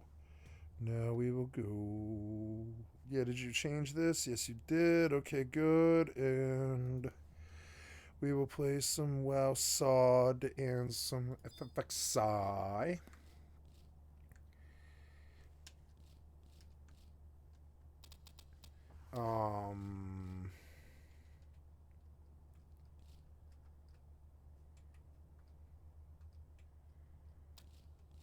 Yeah, you know, I think my borderless program is supposed to be running,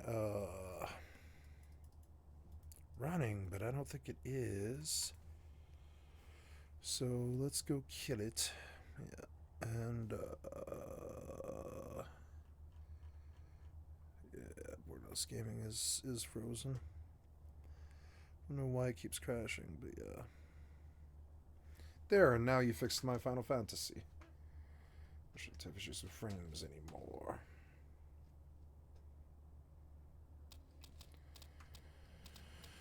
Okay. Is a pretty strange guy. He's got some strange opinions. You probably wouldn't want to run into him walking down the street. You probably wouldn't want yeah, he's kind of crazy. Trusted with him, frankly, just because he's willing to espouse this so proudly on the internet. Now, to be clear, I personally don't think lolly should be illegal because I think it's just kind of a slippery slope to making other things illegal, you know? I think that banning drawings is kind of tough, you know? That being said, I think it's really gross. I think it's really disgusting. And once again, like, I don't feel comfortable around people who are into that kind of thing. I think they're fucking freaks, okay? But as for some of those other clips, I mean, those are way worse, and they seem to be him talking about actual CP and talking about how it should be legal or something like that, or like there's nothing morally wrong with owning CP. What? I mean, it's honestly surprising that these clips have been around this long and haven't really been talked about. Like, I've been seeing these for fucking years, right? I've known about these for years, since back in the day, because that's when Bosch was really crazy. You notice, a lot of these clips are of fat Bosch. Recently, he's gotten more skinny, but he used to be really fat Bosch, and that's when he was going really crazy on YouTube when he was coming up. Now, he's a lot more... Now he's a lot more PC, he's a lot more kind of YouTube friendly, and he kind of, you know, hangs away from the more edgy stuff. And, you know, some of that edgy stuff was Vosh saying the N-word, which is dopeness. I want to like your videos, but every time someone says like the N-word and you're like, wow, this guy might be based. I can't, I have to turn it off. It's not even that I'm like some like turbo liberal who's like upset. It's just really cringe. Like, you're not cool. You're not fighting against some like Me neither. network of SJWs. It's no longer 2016. So, you know, like, put it that way. But you have time to change. You have time to change. Turkey time, you have time to change. Please consider the error of your ways. In like 3 years, you're gonna look back on all this shit and you're like cringe, and it's gonna be you're gonna heal. You're gonna heal. But some of it is also Vosh talking about how owning a child is apparently not a bad thing, which is fucking crazy. Now, it's possible that some of these clips were out of context. I will say that last video of him talking about when he was a kid, he was doing stuff with kids and how there's nothing wrong with that. I mean, I guess technically he's kind of right. Like, if you're in high school and you're doing that with a high schooler, there's nothing really wrong with that. Like, I don't really care. But the way that he says it is so feeling. Like, have you ever heard someone say something that like isn't necessarily an indictment of their character, but they just kind of say it like a file? Have you guys heard someone say that before? That's what I feel like I'm experiencing right now with Vosh. Sounds and like a lot of other people are also experiencing the same exact thing. And once again, never mind the other clips of him, right? Now, we've also got people, you can hear like it in his Wap voice. Goblin, He's got whoever problems. This person is. Emma, 23. Marxist, Wap creator Goblin. of the woke mind virus, Lenin's silliest soldier, minors DNI, she/her. This seems like a great, shining young individual, proud 23-year-old person. You know what? They've accomplished a lot in their life, but they are currently shitting on Vosh. They said, "Hey Vosh, remember when you said you didn't care if Professor Flowers killed herself because of your harassment?" No idea who Professor Flowers is. Then WAP says, "Remember when you said that you wanted to scare Poppy into shutting up for being the victim of your threats? How does karma feel? Horse." Now, what he's talking about here with Poppy is part of the reason he left Destiny's community back in the day for a little bit was because he was accused of sexual harassment over Discord, basically, and he later had to basically admit to it on live stream, and it was kind of a big event. We'll play a clip of it right here. So from your goal, I think you understand that there are messages here that are totally unacceptable. So what we're trying to use context to ease, to kind of ease like the sting of some of these messages. But I think for like a series of messages like, I know you want to see my dick, but you're a spiteful fuck, and I know you'd share my dick pics around, even though it's in the exact upper spectrum of your preferred dick size range, right? For messages like these, it's pretty clear that you already know that this person doesn't like you, but you're still making these like highly sexual advances, even after they've explicitly, like, continually not engaged with anything you've said. Why? Yeah. Okay. Yeah. In regards to that specifically, I think I remember the specific interaction. The reasons for that were because in public d.gg, so in not in DMs, Poppy was making posts which were alternatively critical and weirdly praising him, not flirtatious necessarily, but they made comments about how it was something along the lines of like, I wouldn't even mind you, or something like that. And I was really angry about this because this is the same person who had for a period of months prior, had accused me of engaging in sexual harassment, sending nudes, even though I have never sent a nude to Poppy in my entire life. So do you think that if somebody says that they wouldn't necessarily mind you physically, that's like carte blanche then to go ahead and launch into full like dick pic invitation tirades and DMs, or? I never once in the entire time that I spoke with Poppy did I send Poppy a dick pic. In that specific conversation, I was frustrated with Poppy because it seemed like after months of them calling me a rapist, they were then making weirdly kind of like, oh, he's not bad comments, which frustrated me. So I sent like, hey, you, if I sent you a dick pic, you just leak it and use it as more evidence against me. Given the context and given that prior she'd spent months harassing Hold on. Whoa, ho, ho, ho, ho. Okay, I don't know if you normally talk to people with a lot of social problems, but you're lying to me, okay? Yeah. So I'm not lying. you very You talk to people with social problems. Yeah, he's like lying. You can hear it. Very, very clearly in this conversation are looking with some sort of sexual reciprocation. This is not something that you're saying Wait, let me find the image. Am I? Hold on. Maybe I'm thinking of the wrong image. Hold the fuck on. So now that we've brought the sexual tension up to a simmering level in here, I know what you're thinking. And then she doesn't engage and talks about Trump, and then you immediately re-engage sexually and say, I know you want to see my dick pic. Like, this is not like. Oh, I see. Let me see. And then when you go, and then when you no. hit it up afterwards with the prove to me and I can trust you, right? Where you're trying to bait out her sending nudes to you. And then in the next message where you continue to say that, like, I know that you enjoy these conversations. These are not the messages of somebody that's being incredibly spiteful because they're upset somebody said something in Discord. This is you hardcore trying to manipulate somebody into sending you nude pictures. This is like, there's no other reading of this. Like, I suppose I disagree. I never in my life wanted nor expected nude pictures from Poppy.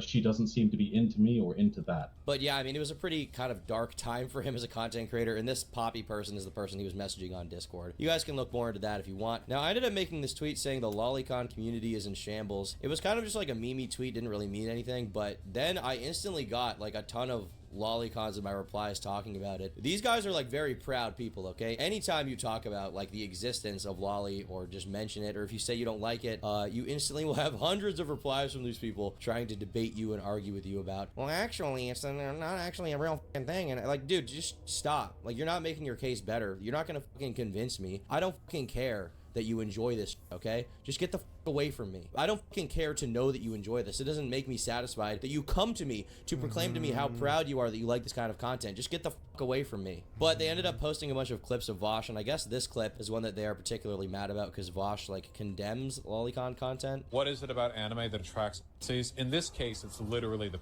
pedophilia angle. It's that anime has a ton of f***ing lolly and a ton of Nazis are hyper insecure in their masculinity, and they want like a trad wife or whatever, untainted by feminism. Listen to him talk and Reddit speak, and it worries me.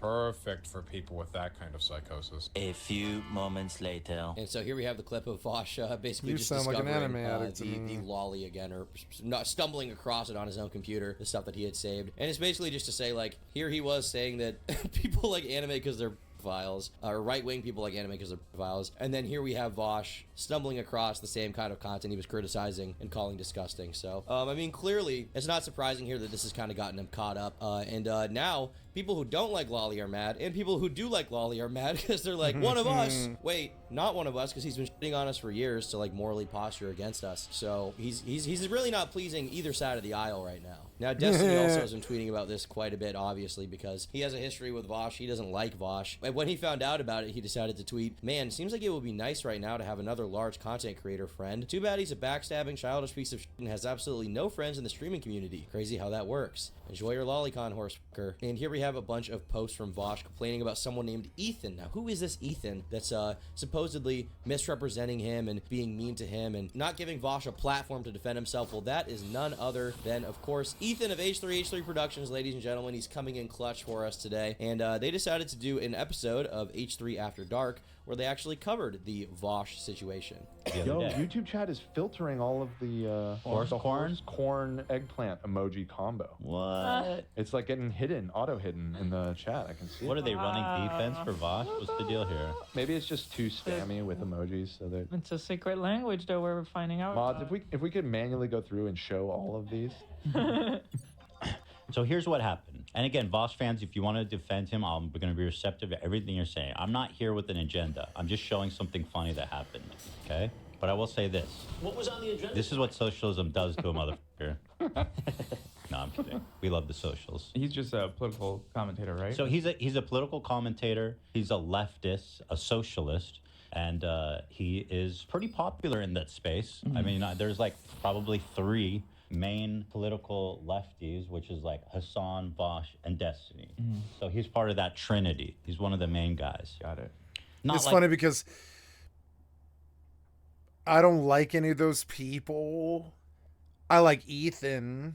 I don't like, and I like Hila, but I don't like any of those 3 people. And it's weird because I'm as liberal as they get. But I mean, I'm like leftist. I don't know if you would say liberal per se. I'm leftist, but liberal is a little bit more. I'm not so I'm not so like disconnected, but like I don't know.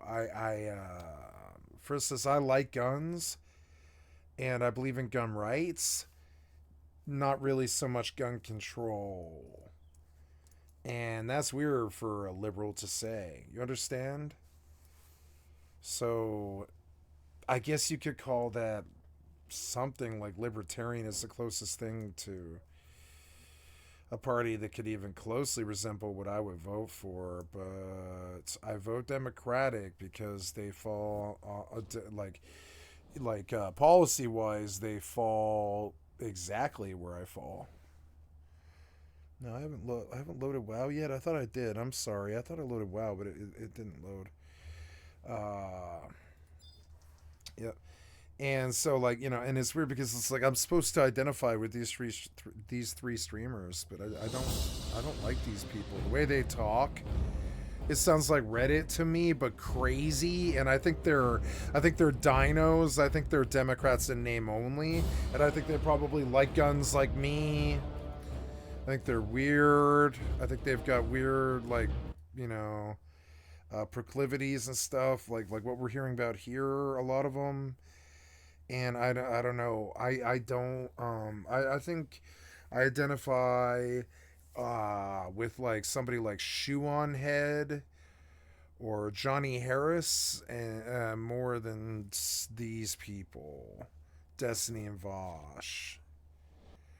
Main Hassan.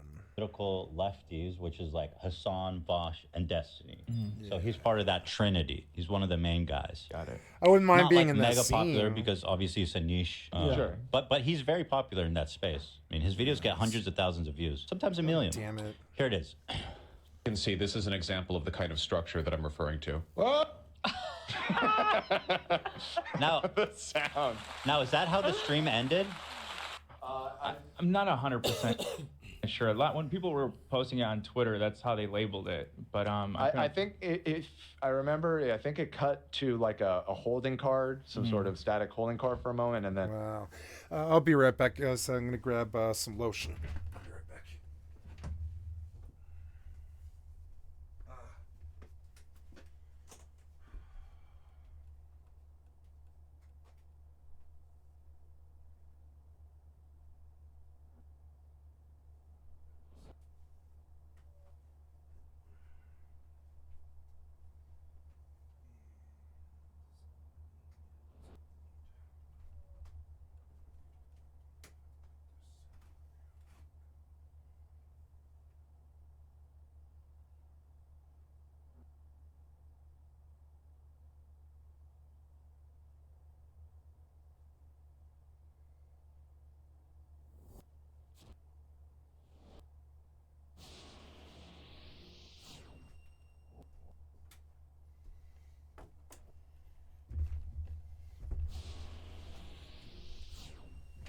My face is irritated from some razor burn, and I'm gonna put some lotion on. So one more time. So this is how it This ended. is an example of the kind of structure that I'm referring to. That's a face of a man who knows. Now, traditionally, we've caught conservatives in stash. It happened to Alex Jones, and Alex also Jones, happened famously, yes. to what's that other bag that was friends with Kanye? Fuentes, right? They were both had trans. Yeah, Fuentes was looking at trans. Oh, there was a trans thing with him too. Yeah, I don't remember. but so I was saying yesterday, the left Loved Hitler. they on the right they secretly they're chasers, I think they call them. They want to be with trans women. Right. On the left they want horses. Well, in this case, it's not just horses. I believe Vosh actually wants to be a horse who then has sex with the lolly anime girl. Although he contests that this is lolly, he says that, you know, he could see why people think it is, but he personally does not see it that way. We'll let him explain it himself. Stuff is this or that, okay? I'll make it clear. You can write this down. I want to fuck a woman as a horse. None of this is a secret. To be clear, you know, many jokes have been made about this, but I stand by it. My moral principles are rock solid. My feet are firmly planted in the ground. I've got my boots up. They're planted. What kind of childhood trauma must befall you to have your sexual proclivity be that you want to be a horse? Like, I call you to have your sexual He's a proclivity furry. be that you want to be a horse. Like, He's a furry. I just cannot fathom Furries are the common. trauma that Vosh must have gone through to deserve this. Frankly, I kind of feel bad for him because he must have gotten something horrible happening to him in his childhood. Maybe something involving a horse. I honestly don't really want to know what it was. But realistically, like, how do you even end up like this? Like, whatever happened to like blowjobs or something? Like, what the fuck is wrong with that? Why does it have to be? Oh, why do you have to be a horse, dude? Why is everyone so sick? Like, look, you can be into whatever you want to, okay? I mean, not whatever you want to, but you know, I understand people have weird tastes and different things they're into. You know what? That You is know, just we're all common. kind of a freak in some way, maybe. But like, fucking a horse? You want to be a horse that fucks, I guess in the drawing at least, a little anime girl? Like, what is wrong with you? What happened to you, Vosh? Who hurt you? Who hurt you? To be clear, this has been on the record for a long time.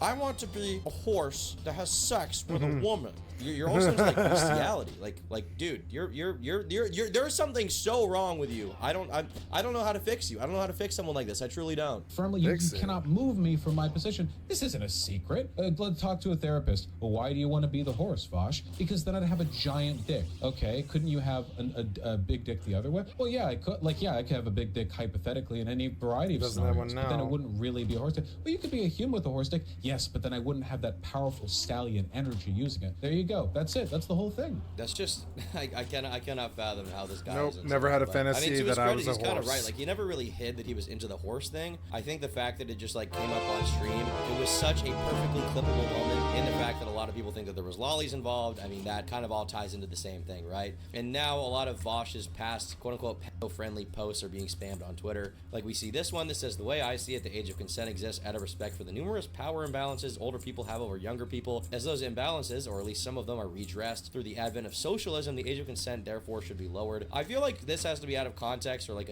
just a complete joke or something. Like, there's no way he actually thinks that, right? After I kill the capitalist, I f their neglected spouse on top of their corpse, and then the neglected children. Though the age of consent would probably be lower in a communist society. I mean, once again, I just don't understand. Like, surely these, I mean, some of them read as jokes. This one doesn't, on the top left, doesn't totally read as a joke, but I guess I'm just praying it is. Like, I kind of want to give him some benefit of the doubt. Yeah. I want to see Hassan's private folder now. Oh, I We left need my to phone in the other Get room. to the bottom. But we all have secrets, don't we? So he panics, and it could. I think it's weird that he's looking at lolly porn. I don't know if lolly porn should be fucking legal. Is that not essentially child porn? Sounds creeper. I've never seen it. If you're having, like, okay.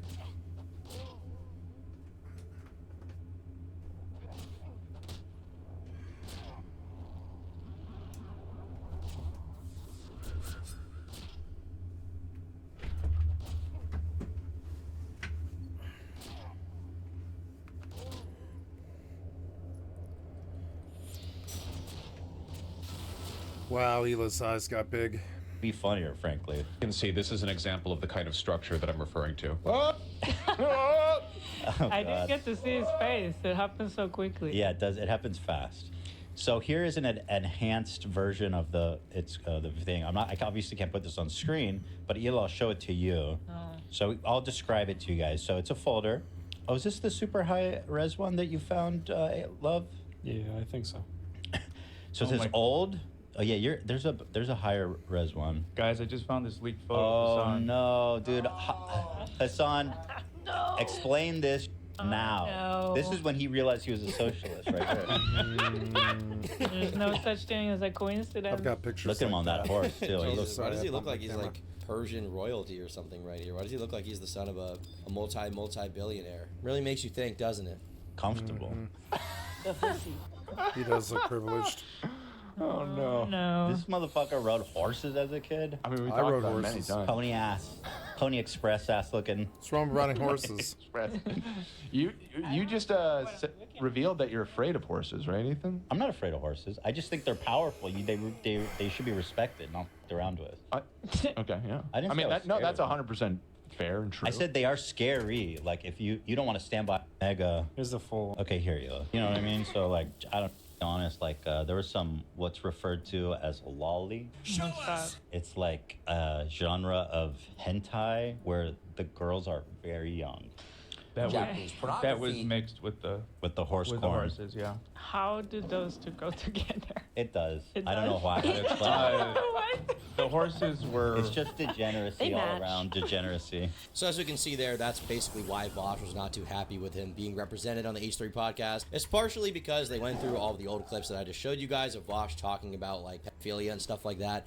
Oh, but also because he called him like a degenerate for the lolly horse stuff, basically. And yeah, I mean, Vosh is just not too happy. And I'll tell you who else isn't happy. It's Vosh's friends. Now you may be wondering who the f is friends with Vosh in current year. Like who is hanging out with this guy? Who thinks so little of themselves that they would hang out with Vosh? The answer is Tipster and Keffels, my two favorite people. So here we have Keemstar tweeting out one of Tipster's tweets saying, "Damn it, at Voshby, none of this would have happened if you would just watch corn on your phone like a normal person. Yep. Watch on your phone and never save, ever. Lol." Why is that your response? Why is your only Yeah. response that like he should have hit it? Shouldn't you be kind of Yeah. disturbed by what was actually there, like shocked at all? But then again, Tipster is such a freak. Who knows what's on his phone? I wouldn't even dream of what's on this guy's hard drive. Honestly, I wouldn't. Tipster also said, "Genuinely disappointed seeing what H3 did to Vosh. You'd think after everything Hassan's community as well as others in the past have done to misrepresent Ethan, he wouldn't be so quick to do the same to others. Yet here we are. He even used the same out-of-context clips alt-writers have used to defame Vosh time and time again. Whatever this was intended to be, there is one thing for sure, this was not the move, and it was an extremely bad faith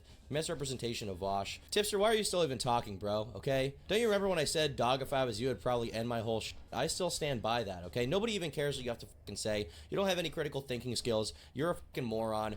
This is just some, this is not even something that you would ever say out loud, okay? This is some bullshit that you saw in a fucking Discord server in a comment section that you basically cobbled together and tweeted out to defend your loser friends because you've already lost all the other friends you had because you're a fucking dork, okay? So just shut up, okay? But why don't you start streaming from your phone so we can see what's on your hard drive, you sick f***.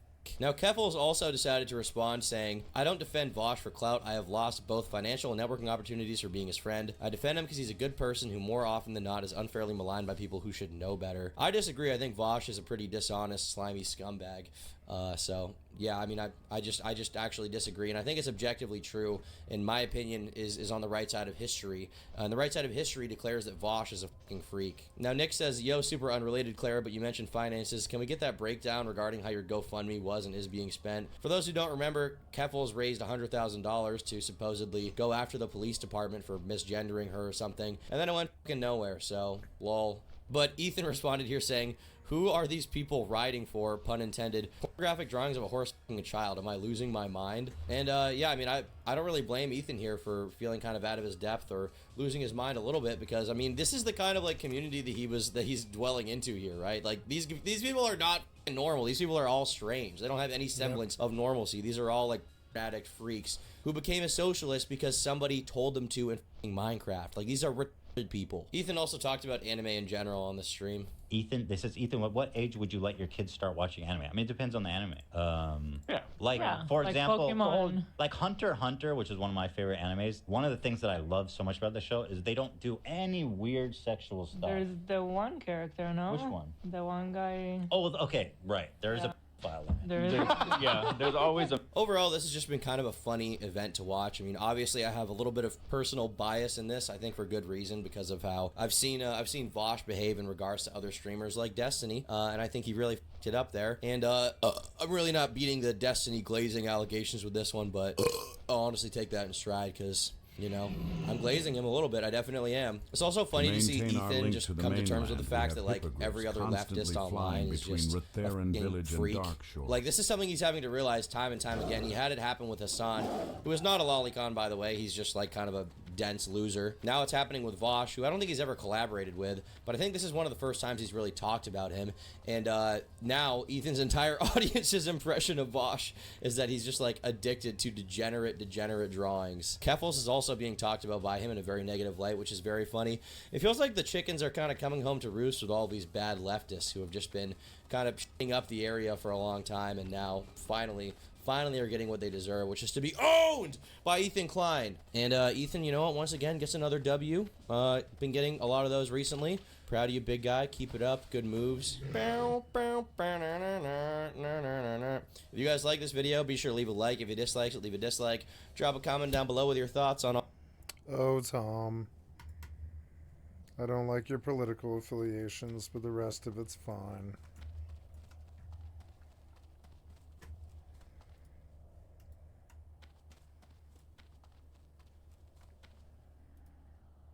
furry community is one of the oldest and largest subcultures to exist on the entire internet, and from an outside perspective, it's very easy to make the mistake of assuming they're a united group of people who share similar ideals and opinions. You know, the majority of furries are pretty left-wing people. They're pretty socially progressive guys. They're not trying to rile up anyone. They're really not right-wing. It's pretty rare to see a right-wing furry. But when you do see them, it's like, holy sh**, this guy's probably crazy. Because it's not like normal right-wing. It's not even like kind of far right. It's like... I knew a right-wing furry who was pro-Trump. He sent me furry porn. It was the princess of Robin Hood, the fox girl, Marion from Robin Hood, in a full-blown like Playboy spread. And it was tasteful, but it was also not tasteful. And it was very weird. And he did this without my permission or consent. He just sent it to shock me. And he was a right-winger. He was pro-Trump. He thought I was an idiot for voting Democrat. And he was crazy. He wasn't crazy. He was odd. Odd would be a fair word. Fighting and drama is a common... And it's weird because most of my friends thought that he was the normal one. He was not normal. He was kind of a freak. He frankly was. Like, it was kind of a big social thing, but the last day that I saw him, the way that he explained to us why he was not going to be our friend anymore, it's personal, so I'm just not going to say it. Committing actions so severe that they become infamous across the internet as a whole. Over the past decade, political discourse, more specifically discourse centered around American politics, has infiltrated every corner of the World Wide Web ever since, like, the Trump election. Like, the excuse that he used, that he had our friend tell us, was that he had faced I'm going to keep it very, very, very obscure. He faced a terrible trauma when he was younger, and now it was back. And I can't be any more specific without being harmful or hurtful to him, and that's not my intention. I consider him to be a friend, even though we had a falling out. But he was terrified that people were going to come get him because of what had happened in his childhood. And he left us in a paranoid, just panic attack. And he was like, I'm leaving with my wife. People are after us, and I'm leaving. And I was like, boy, I hope they aren't. But I don't know. I don't know anything about that. Maybe it's true. Who fucks knows? I don't know. I respect him enough as a friend to believe him when he says things. So maybe it was true. I don't know. But that was the reason. That was the thing that he cited. He was like, these people are coming for me that I've been running from all my life. And I was like, okay. I mean, that's what he told her to tell us. He didn't tell us. That was either not the excuse. I mean, it might malign him to say that it was a lie or an excuse, but it kind of felt like it. It was a shitty excuse, and it baffled my two friends and I. 3 friends. My 3 friends and I sat there, and we were like, what just happened? We lost a clan leader. We lost a friend. We lost 2 friends. I never did speak to either one of them ever again. And they weren't even online for that. And I don't know, maybe I was the problem. Sometimes I think that I might have been the problem. I think about that sometimes. I was named the Catalyst for many years. My name was Catalyst because I tend to kind of bring out the polar opposites in people, I think. And I always wondered if I might have been the problem. I don't know. It's just, but it was an interesting time. in my life and an interesting set of friends, but we lost him over something that I wish I could have talked to him personally about, because him and I used to hang around quite a lot, just duo. I played a whole couple of wipes with just him, nobody else. Well, him and our other friend, yeah. Social Lubricant was good. He had a wife. He was a fairly normal guy, I think. He was a barista. And, I don't know. I just, you know, that one time, though, that he sent me furry porn, I was like, cool. And he was like, what do you think about furries? And I was like, I don't care. It's not my business. And he was like, that's right. I was like, I don't like how it kind of feels like it's just down the road from bestiality. I was like, that's the two furries that I met. I said, I don't like how it feels like it's just down the road from bestiality, and I'm sure you don't like that either.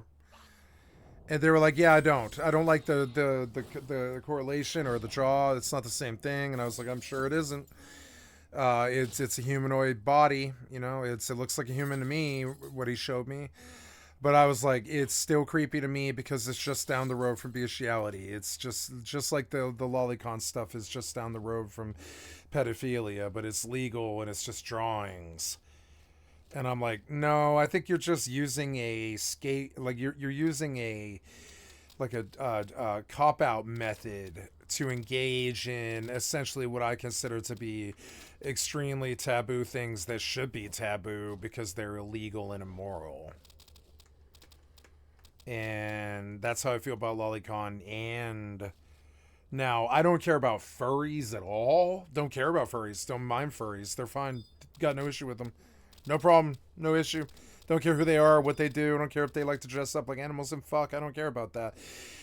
What I do care about is bestiality, which they don't engage in. I can be fairly sure. I'd be fairly sure, probably fairly safe in saying that most people probably who are furries do not engage in bestiality, and I can say that fairly safely, I would say, or they would probably be locked up.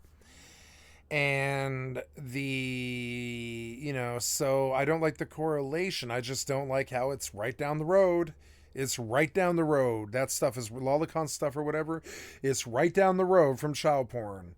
Furry stuff, it's right down the road from bestiality now, isn't it? And I was like, it's not the same thing, so I'm just not going to judge you. Whatever, I've got a weird fetish that some people would judge me for too. But it's not it has nothing to do with me. It has nothing to do with anything touching me or me being weird or anything. So it's just, you know, but it's not as weird as what they're into. And I don't judge them. I don't care about their fetish as long as they don't harm anything. I just gotta say, I don't like how it's just down the road. It's just down the road from that stuff. It's not the same thing, no. But it's about as filtered and as money laundered, but the same thing as it gets. You know, it's about as filtered, but the same thing as it gets. You know? That porn should not be on the internet, in my opinion. But it's not my place to tell people what to do, you know? Just don't do it around me. Don't get caught doing it.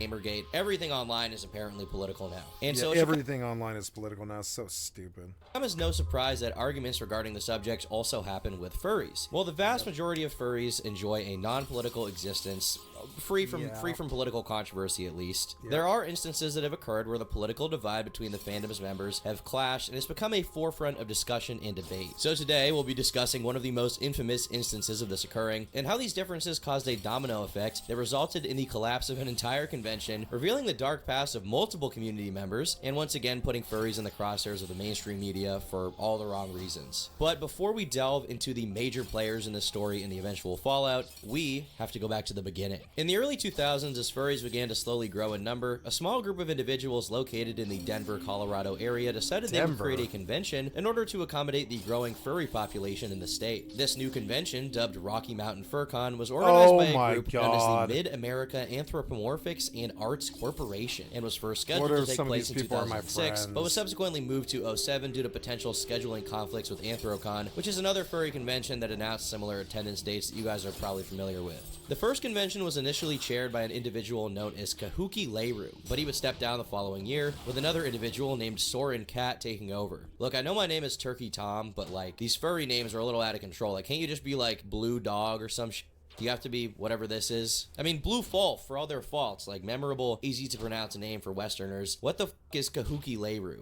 What's going on, big guy? From the very beginning, Rocky Mountain FurCon was plagued with issues. The first convention failed to garner enough people to fulfill the block requirements set by the hotel, meaning that year's convention operated at a significant financial loss. However, while the event was almost canceled altogether, furries rallied and began donating money to save it, and Rocky Mountain FurCon was said to continue the following year. From then on, things went relatively smoothly, with RMFC slowly gaining traction over the years and becoming a relatively successful but niche event. While far from being as popular as some of its contemporaries, the space still serves as a place for furry Sounds like Denver, though. You remember? Do you remember when I said that I'm a Denver hipster douchebag?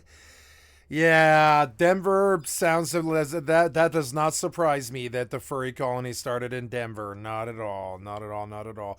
I have some friends who I suspect might be in that circle. Frankly, you know. And so that's interesting, you know. Not that what they're doing is wrong or they should be shamed for it. No, you know, whatever. As long as they don't harm anybody or anything, we're all good. Great, this fucking ghost aggroed me because of low health, and that is very bad. And he will continue to cast spells on me until I die. Go, go, go. Fight the ghost. Fight the ghost. Fight the ghost. Fight the ghost. Don't go me, just fight the ghost. Yeah. And that Itemo is not dying fast. It's, I don't know, it's okay, I guess. We'll heal him. I don't even want to get hit by that Blizzaga. I'm just gonna let it go off first. Yeah. Wow, it's taking that thing a long time to cast that Blizzaga. I don't know why. Did I DC? No, I don't know. It's just glitched. Yeah. I can't get caught by the Blizzaga. It'll kill me. The Itemu is dying, but so is my cat. I think we'll be alright, though. He will bring the crystal to me, and that's not good. But, reaching attendance of over 1,500 people at its peak. For almost a decade, the convention would avoid major controversy, but little did they know that the storm was brewing that would utterly destroy not only the convention itself, but bring to light some of the fans. Turkey Tom has my microphone. Isn't that cool? He's using my microphone. It's my exact mic. It's a HyperX Solo. It's Turkey Tom is using my microphone. With the entire ordeal originating with the creation of an infamous furry group known as the Furry Raiders. At the same time that the Rocky Mountain FurCon was finding its footing, another group of furries was beginning to take shape. In the late 2000s, a Second Life group was founded and spearheaded by an individual named It'll be Lee Portland. Allen Miller, I guarantee who went it. by the username StarFoxAceFox. Over time, the group would grow in size and begin to attract more and more furries. Notably, in 2016, Foxler bought out 100 seats in a theater for the movie Zootopia and handed out tickets for free, which led to the group garnering even more support. If you look at the mission statement on their website, it reads, "We are committed to upholding the values of free expression within the furry community by providing an open and welcoming organization free of exclusion and prejudice based on race, sex, creed, gender, identity, sexual orientation, or political affiliation." From an outside perspective, this seems like a How about stereotypical sexual, group of furries who are only interested in having a good time. So why then is such a seemingly innocuous group so controversial to the point that people call them Nazis every time they're brought up in conversation? Well, to understand that, you gotta look further into their logo. On its own, it's fairly innocuous, simply being a paw print on a white circular background. Oh no, However, it's the a logo is often Nazi paired with an symbol. armband that's worn by many members of the furry community, particularly the Raiders group.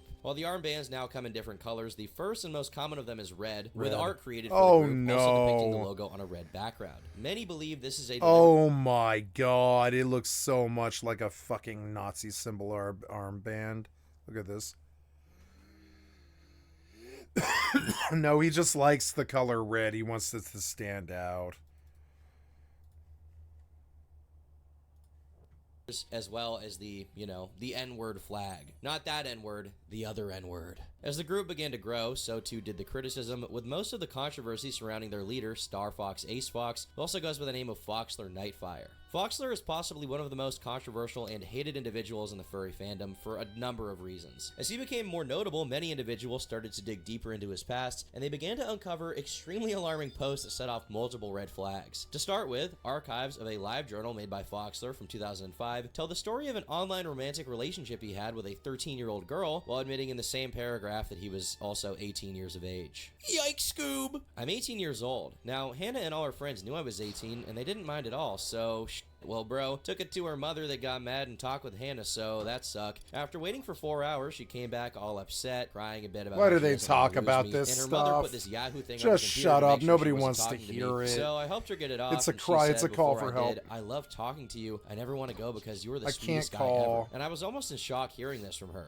Her friend said the same thing when I was talking to her, and they both like me. But when she said that and put a heart next to it, I knew she wanted more. I'm like, Aw. shit, I got my sweetie Chantal burned here, me. and Hannah only 13. Cries. So this guy is like, he's kind of a fucking weirdo, right? I think that's obvious here, right? Member of the LCP fandom, shout out. In addition to this, users uncovered archives of a Beast Forum profile with the same username as him, which strangely enough managed to get him banned from the site. For those of you who are unaware and haven't been delving in like the worst, most disgusting aspects of the furry community, Beast Forum was a website dedicated to the discussion and promotion of bestiality, as the name implies. This, combined with various odd social media posts where he talks about trapping children and commenting on his female dog not being able to feel pleasure after getting spayed, has resulted in many individuals online characterizing him as a degenerate freak, and rightfully so, because he is one. It should be noted that Foxler has denied these accusations over the years, but this has done very little to quell the criticism against him. And despite the severity of these claims, most people within the furry fandom are aware of his existence, not because of his Beast Forum stuff, because that's like a lot of furries, unfortunately, but instead due to his alleged ties to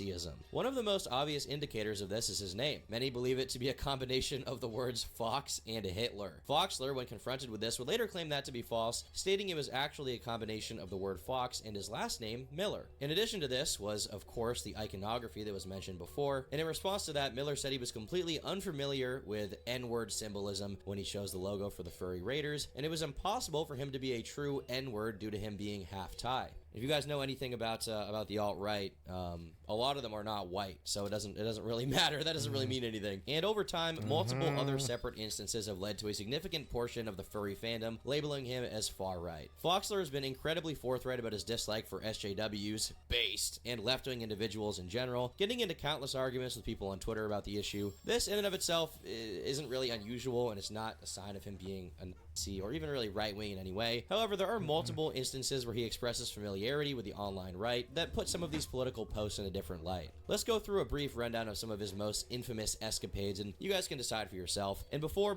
I get into this, I just want to say, I don't really care if he's far right or not. I don't really care if he's right wing. You guys know I have right wing friends. I don't really give a shit.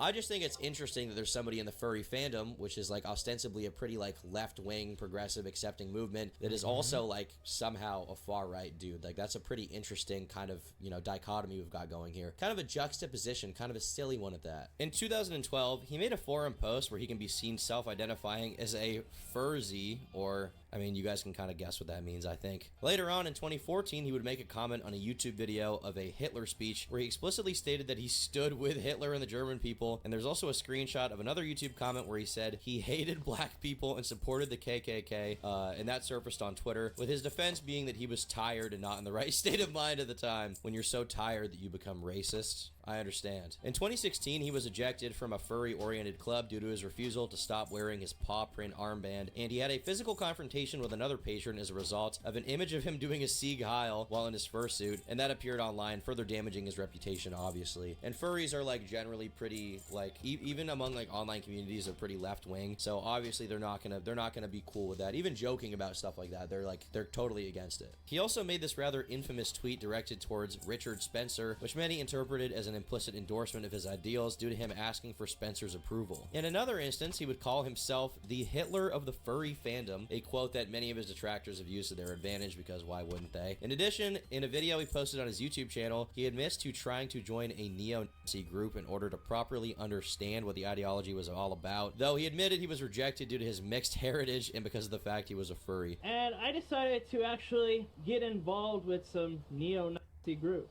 to see how they were like. You know, can't judge people right away. You gotta go in there and get your hands dirty. Well, your paws dirty. Whoops. And, you know, I signed up for the little forum online, paid my $25 membership, and they wanted So me you're to a member show of that the KKK. I was faithful to Nazism. So I made some comments on YouTube to show this loyalty based under what people express. And I got into it. They asked me a few questions. The first one was, are you white? I'm not white. I'm a mutt, if anybody doesn't know that. I'm part Thai and part German. After that occurred, they also asked me a few other questions Thai like and what this part whole furry German. thing was about. And I said to them, I dress up as an animal. And, you know, I find anthropomorphics hot. And then they were like, get the fuck out. Guys, the furries are not welcome to the clan meetup. Let it be known. They're not letting them in, okay? The clan is keeping them out. They know what's up. Fine. Whatever. I'll go do my thing, and you go do your thing. Oh man, when the KKK won't take you, you've either got to be not white or that's about it. That's about it. Or I guess they must really, they probably don't want pedophiles either, I guess. And they probably think furries are pedophiles or something close to it. Incidents, along with quite a few others, resulted in Foxler being a pretty controversial figure within the furry space. By extension, this made every other member of the group controversial just by association. Screenshots of members in their Telegram chat posting imagery, incorporating their logo, also made the rounds online. And that resulted in many within the furry community rejecting and ostracizing the furry raiders under the presumption that all of the members held far-right beliefs. This definitely wasn't helped by the fact that others who associated with the group started to garner their own infamy as well. As an example, a furry known as Diesel Raccoon, who is a known associate of the furry raiders, came under fire for making controversial statements on Twitter. In 2015, he made this tweet where he talks about feeling nervous at Walmart at night while surrounded by black people, and in the replies he stated it was just another reason to carry a gun. Later on, he would also come under fire after a friend of his replied in a tweet referencing the then recent march on Capitol Hill, saying, a coup was attempted to overthrow the government and install a dictator as the leader of this country. Diesel ended up replying, I like you deeply as a friend, and I'm going to choose to not even respond to you. Inflates you, making you big and round. Oh my god. Inflates you, making you big and round. Dude, furries are so crazy, man. These guys are awesome. A screenshot of this exchange would go viral on Twitter soon after, because why wouldn't it? Interestingly, years later, Diesel would denounce the furry raiders due to alleged zoophilia and clarified that he didn't support the January 6th attack on the Capitol, though it should be noted he was still associated with the furry raiders at the start of their largest controversies. Now, incidents like this would really paint the furry raiders in a negative light and resulted in them being labeled a far-right group by their critics and kind of pushed out by the furry community. And when the furry community isn't even willing to accept you, there might be something wrong with you. There might be something going on, right? I think we can agree with that. It should be noted that the furry raiders themselves have contested this numerous times, and as mentioned before, still to this day they insist they're a group founded on equality and not hatred or bigotry. These rebuttals fell on deaf ears, however, as the raiders would soon enter into a larger controversy that would result in their niche group becoming one of the most infamous sects in the furry community. At this point, they were already hated. They would become absolutely fucking despised very soon. In 2016, as the Rocky Mountain FurCon geared up for its next big event, the organization began to look at booking hotel rooms to accommodate attendees. The furry raiders took notice, and they decided to pull together their money to book 25% of the rooms available at the hotel before room blocks were even officially open to the public. This weather is colder than I'm used to. Last couple of days, and I'm gonna turn my heater on. It's freezing. I'll be right back. Let me get some water too. Thirst or beer. I need beer. Beer. Beer. I should pause to eat dinner, but that's okay.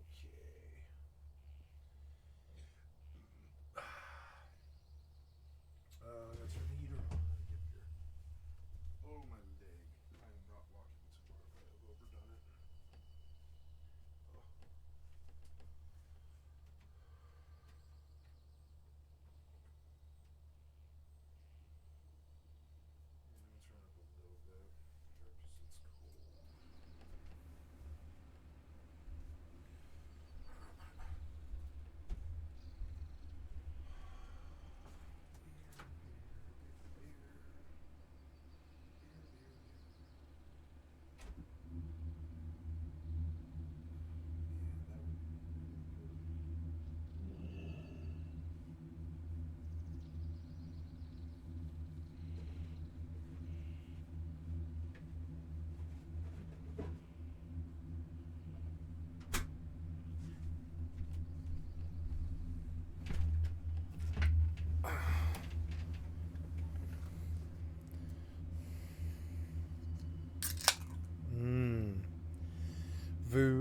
do, Ranger.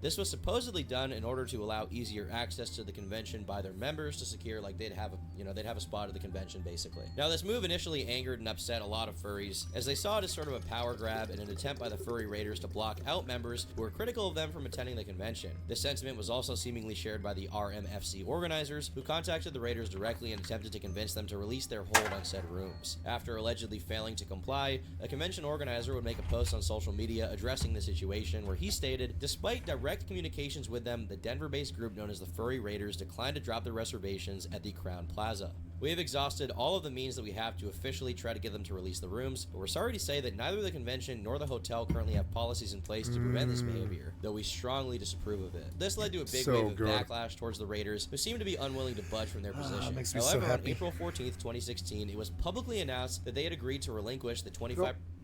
Clear to see, the reception to the event was overwhelmingly negative, as the community at large had not forgotten the serious allegations and associations that had further tarnished the public image of furries. I mean, holding a convention like this, right, to like someone who's a more normal furry or a less evil furry, right, or just like, you know, a harmless person, obviously this is going to piss them off, because public media attention around this is going to paint them all like they're a bunch of sex offenders and racists, right? By September 15th, 2021, AWOO or AWOO announced that their original venue had become unavailable, attributing the change to the intolerant dark side of the anthro fandom. The threat of civil unrest due to the faction's actions was cited as the cause. Critics countered, suggesting AWOO's own staff may have contributed by engaging in online threats, including violent ones, and why am I saying AWOO? The AWOO clarified that these contentious posts were not made by their staff members, highlighting that certain individuals like KK Clyde and Kenai Lupine were actually involved. These people were involved, but it wasn't everyone. The debate unfolded in the context of discussions around Free For All 2022 in their unofficial chat and in a You ever wonder if these people make these factions just to see how the world responds to it, and if the world dislikes it or treats them badly, they just make SJW fucking like drama about it? And I think that's kind of why they do stuff like this. They want to identify under a flag. I saw it when I was younger. You would see it with juggalos, you would see it with mod kids, you would see it with like some goths were kind of like that, metalheads, stuff like that, where they're like so into their thing that they're looking for anybody who doesn't like what they're into, so to pick a fight with them.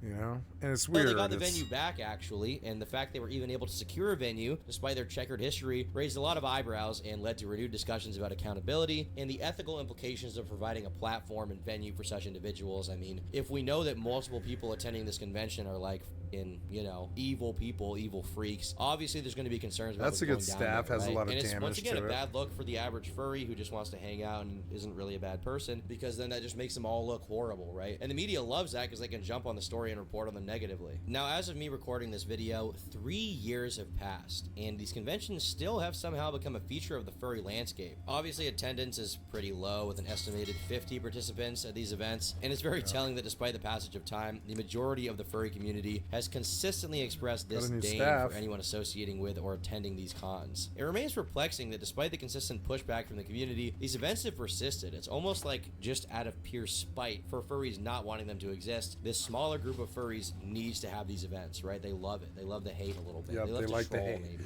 They Sex want offender response. trolling. So I can't even joke about that. Many had anticipated that the weight of public opinion and the disturbing allegations would eventually lead to the shutdown of these gatherings, but as recently as in the last year, another iteration of this event took place, once again reigniting the conversations and Welcome anger to that the the Bank of furry raiders Stormwind. still exist. We offer and are financial still going. accounts The and legacy safety carries deposit on. boxes The for events valuable surrounding items. the furry Do you raiders, already their have an account with associates, us, and the ma'am? controversies they've been embroiled in have left an undeniable mark on the furry community. The intersection of allegations, criminal charges, and the establishment of contentious events has been just another thing to add to the already tainted reputation of furries overall. And as time goes on, it's still unknown whether the community's collective pushback will eventually succeed in shutting down these gatherings, or whether they'll just keep happening. Free For All still has an active Twitter account Welcome to this to day, my so that inn, remains weary to be traveler. seen. It What seems can I to do me for like you? these guys are going to keep pushing on because they just, you know, they want to be furries and they want to continue being who they are, despite the fact that they're kind of, you know, some of them at least are pretty evil people, but I don't think they're going to back down anytime soon. It seems like the furry raiders and Free For All are here to stay.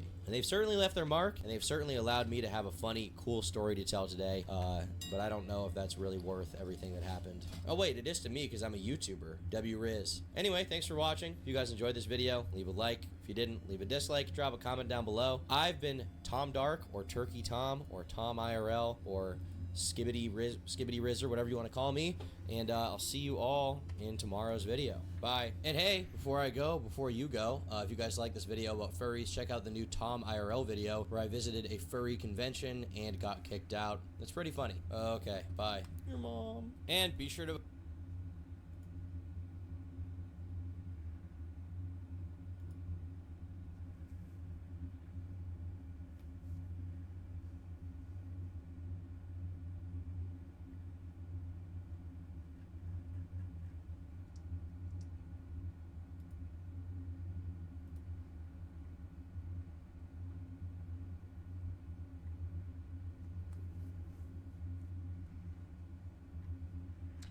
Yeah, this was a good video.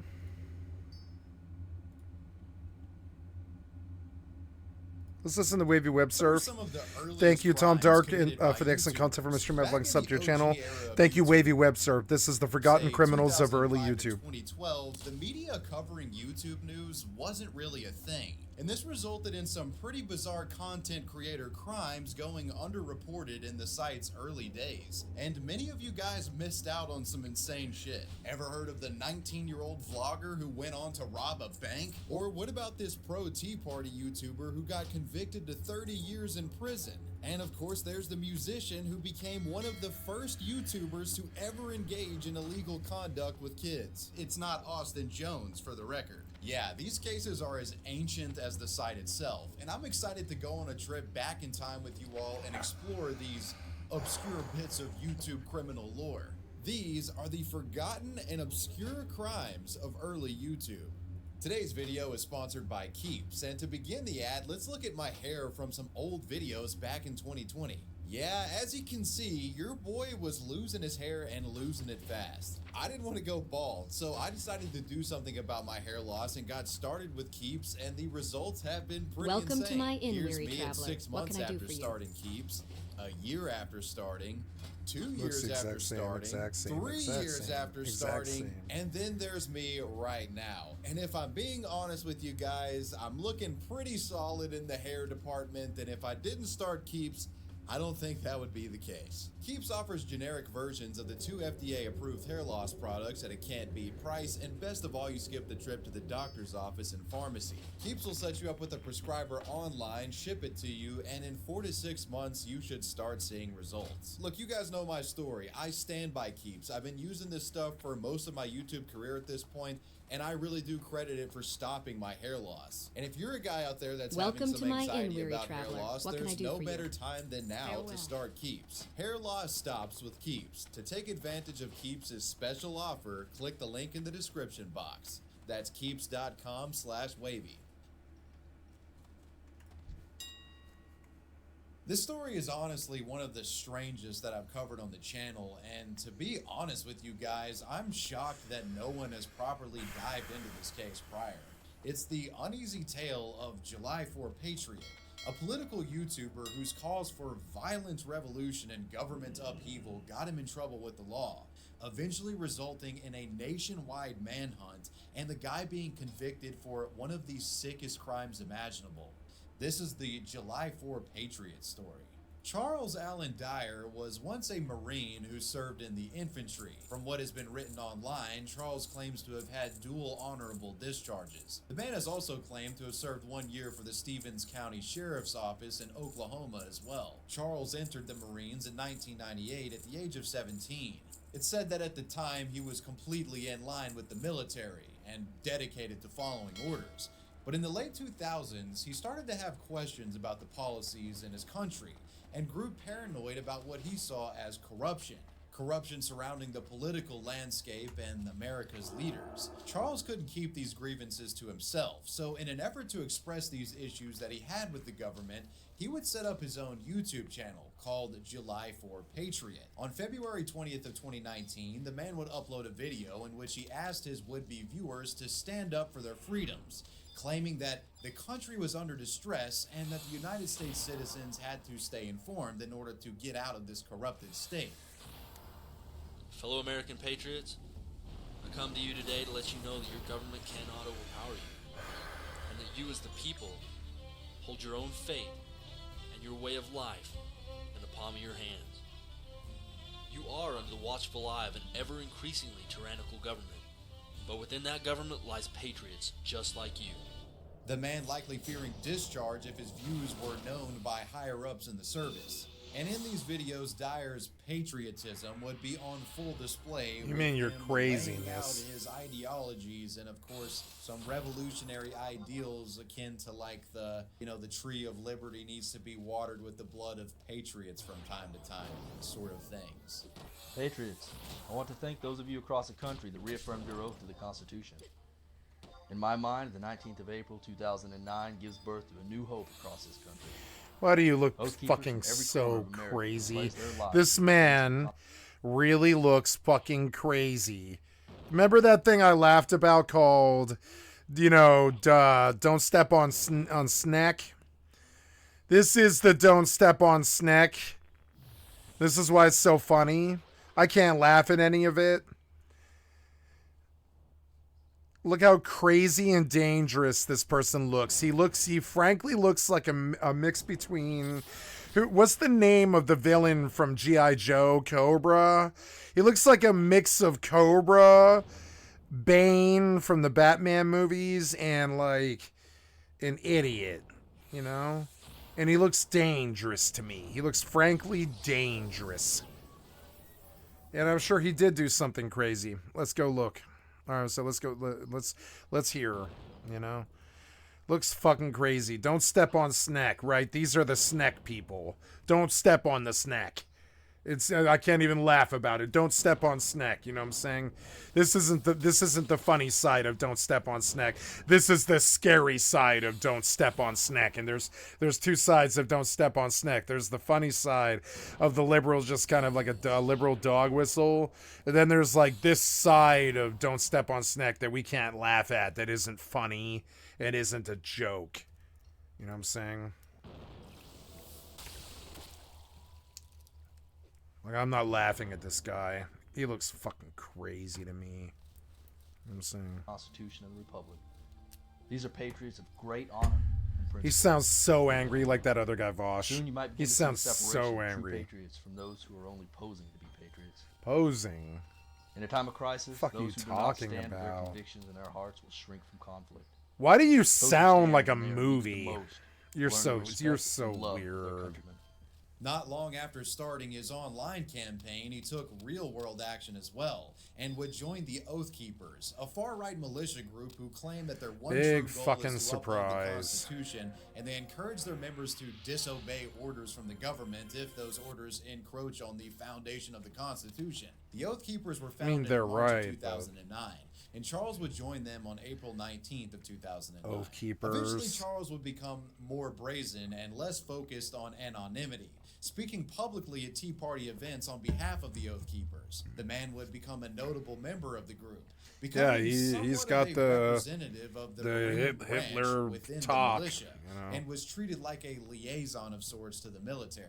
Videos and Tea Party Oath Keeper gatherings would continue for July 4 Patriots. Liaison to but the beneath military. the activism, trouble was brewing. That man does At not some point in represent the June of military. 2009, He might be a according to military report from Vice service News, member, but Dyer was arrested and charged with, quote, uttering disloyal statements, criminal libel, Uttering communicating disloyal- a he was threat, discharged? and soliciting another to commit an offense. However, these charges were later dropped. Charles left the service after this incursion, and his vitriol towards the government grew further. In 2010, Charles was featured in a now he's full just Vice full-blown documentary that nuts, centered around the Oath full-blown Keepers. nuts. The doc ominously warned They of the show, possibility they of showed him, and they're like, "This guy is a fucking powder keg, and he's gonna explode." They like showed him. Damn it, making wands is expensive.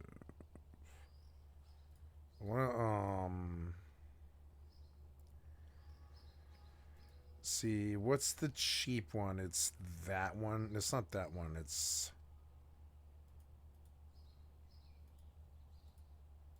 It's the strength 2 bracers. No.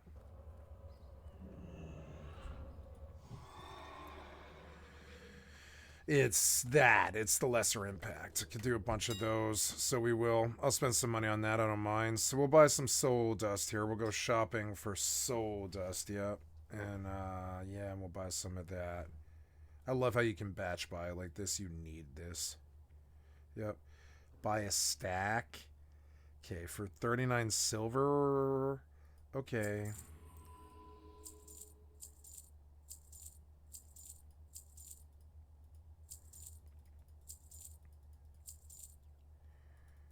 There went like a gold, but we could keep it fairly cheap there.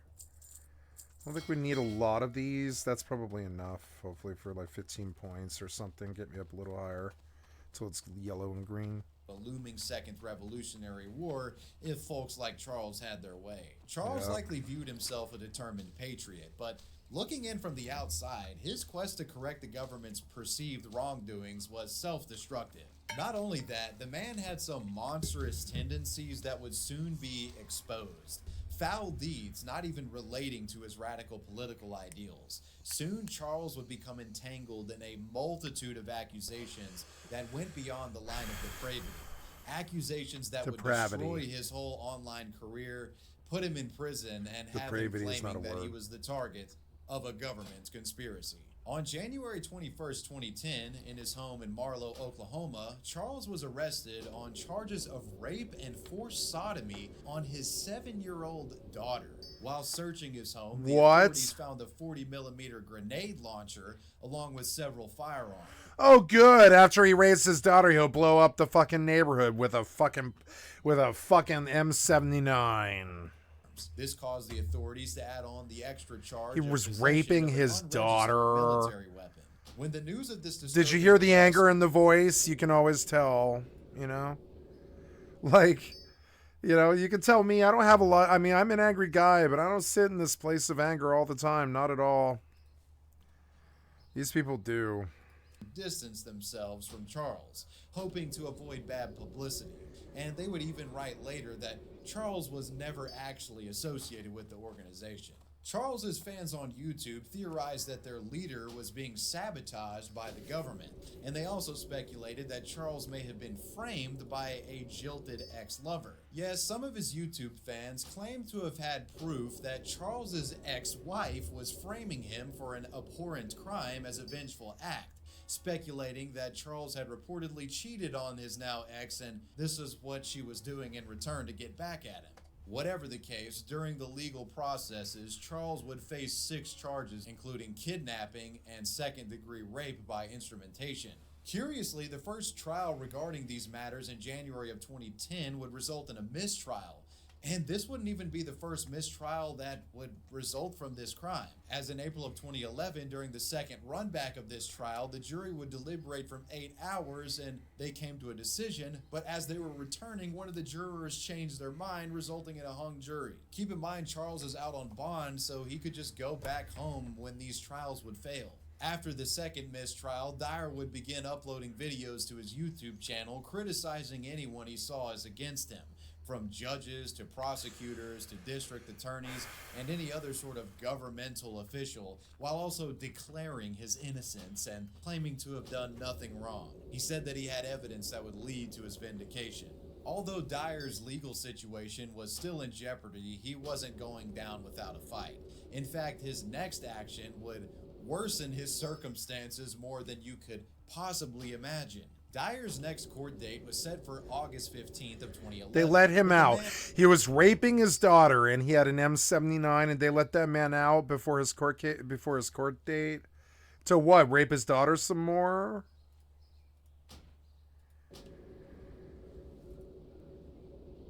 Attending. Rather, July 4 Patriots skipped court and went on the run from authorities. Of course fleeing to Texas after his mobile home had mysteriously been fucking nut.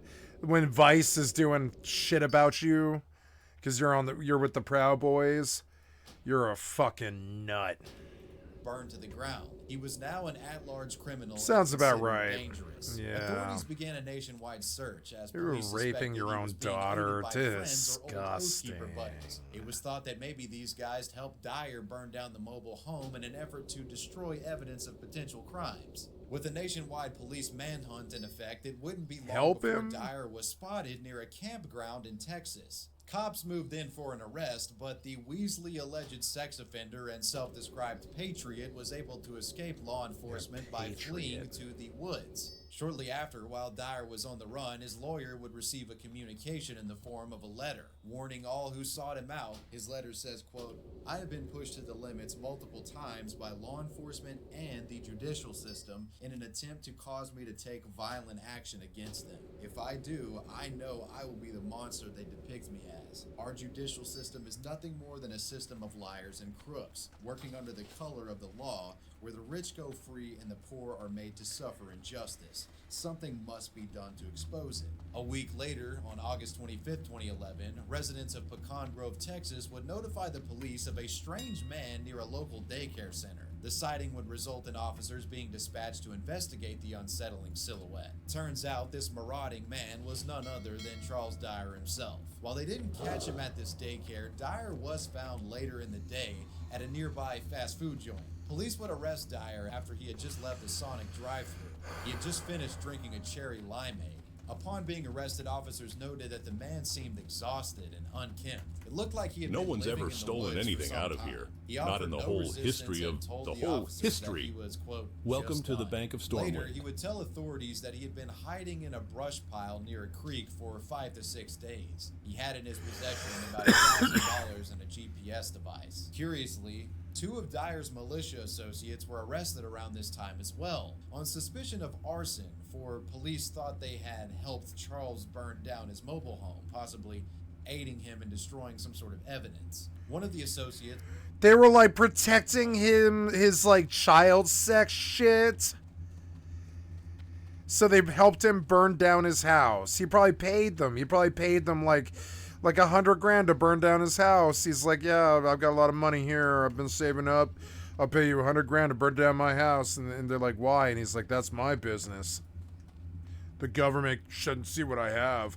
But what it really was probably child porn. If he was raping his own daughter, 7-year-old daughter. And so his Proud Boys buddies, his Zookeeper buddies, like burned his fucking house down for him. And they went up on charges for that. During Dyer's third trial in April of 2012, his ex-wife and alleged child victim would testify against him. And Dyer would later be found guilty of rape after the jury deliberated for just 3 hours. 3 Charles, hours. July 4 patriot, would be sentenced to serve 30 years in prison. The trial itself had been described Oh, good, as they a got circus him. of sorts Oh, good. due to some of Good. Dyer's behavior during it and after the fact. Dyer would make it vocal on many occasions that he had conspiracy theories regarding the prosecutors, stating that they were colluding Of course with the he did. government, and he was adamant on vocalizing these political views whenever he saw an opportunity. While in prison, Charles would have an Indiegogo It's created methamphetamine, on probably. his behalf to raise funds for legal fees. This and guy was expenses. probably a He speed also addict, I explained bet. what he saw as the truth of what actually happened to him. On Charles Dyer's Indiegogo, he was purposefully vague, detailing a narrative claiming that he became the target of a sting operation in which he fell for a tactical ploy. Oh, yeah, it's of raping your daughter. They're after you for raping your daughter. You think this is a government conspiracy? Yeah, it's a government conspiracy to put a fucking child rapist in Where jail. is it you would like to go and last? an For incest just a few fucking coin, my griffins can molester. get ye there faster than even the swiftest horse.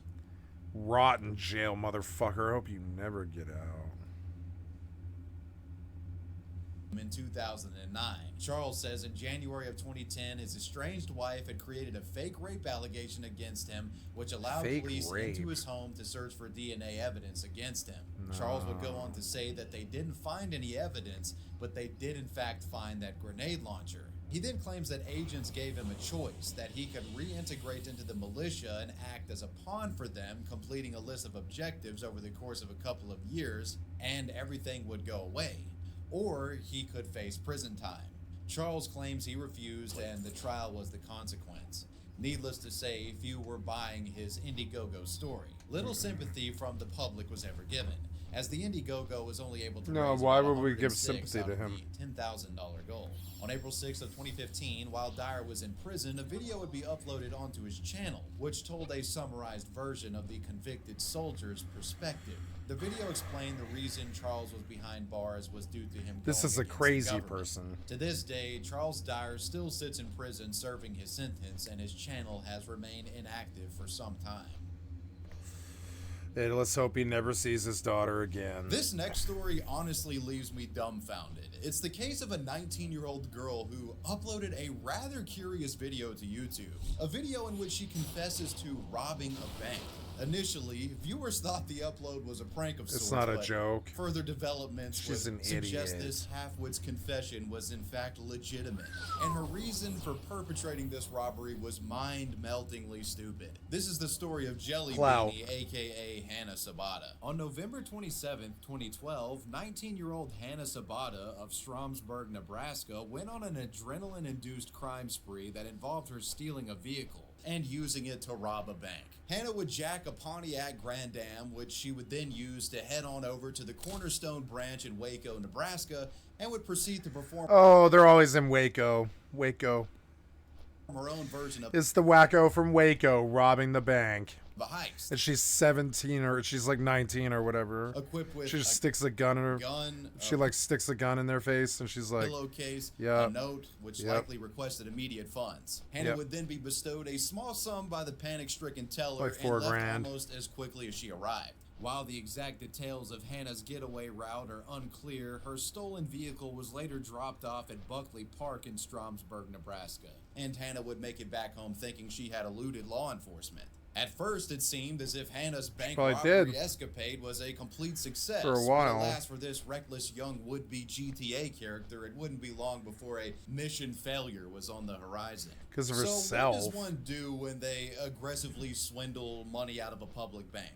Well, if you watch heist movies, the characters usually keep a low profile and stay under the radar, but not Hannah Sabata. No, she didn't have any intentions of being secretive. In fact, the very next day, She's a on jailbird. November 28th, Hannah would upload a video. if you're gonna be a girl in jail with all your homies, you might as well go out with a bang. On her YouTube channel, Robbing a Jelly bank. Beanie, titled Chick Bank Robber. Chick A Bank video Robber. in which you might imagine details some information about this robbery that she just committed. Now, the format of this piece of content is probably a bit nostalgic for some of you old heads that have been on YouTube for a while. I don't exactly know what this genre of video was called, but back in the day, there would be these like edgy teenage girls that would make these videos that were all black and white, and they would hold up cards that had what they wanted to say written on them. Yep. I don't know if this was just a stylistic thing or It's if a people just didn't have stylistic fucking thing. mics back in the day.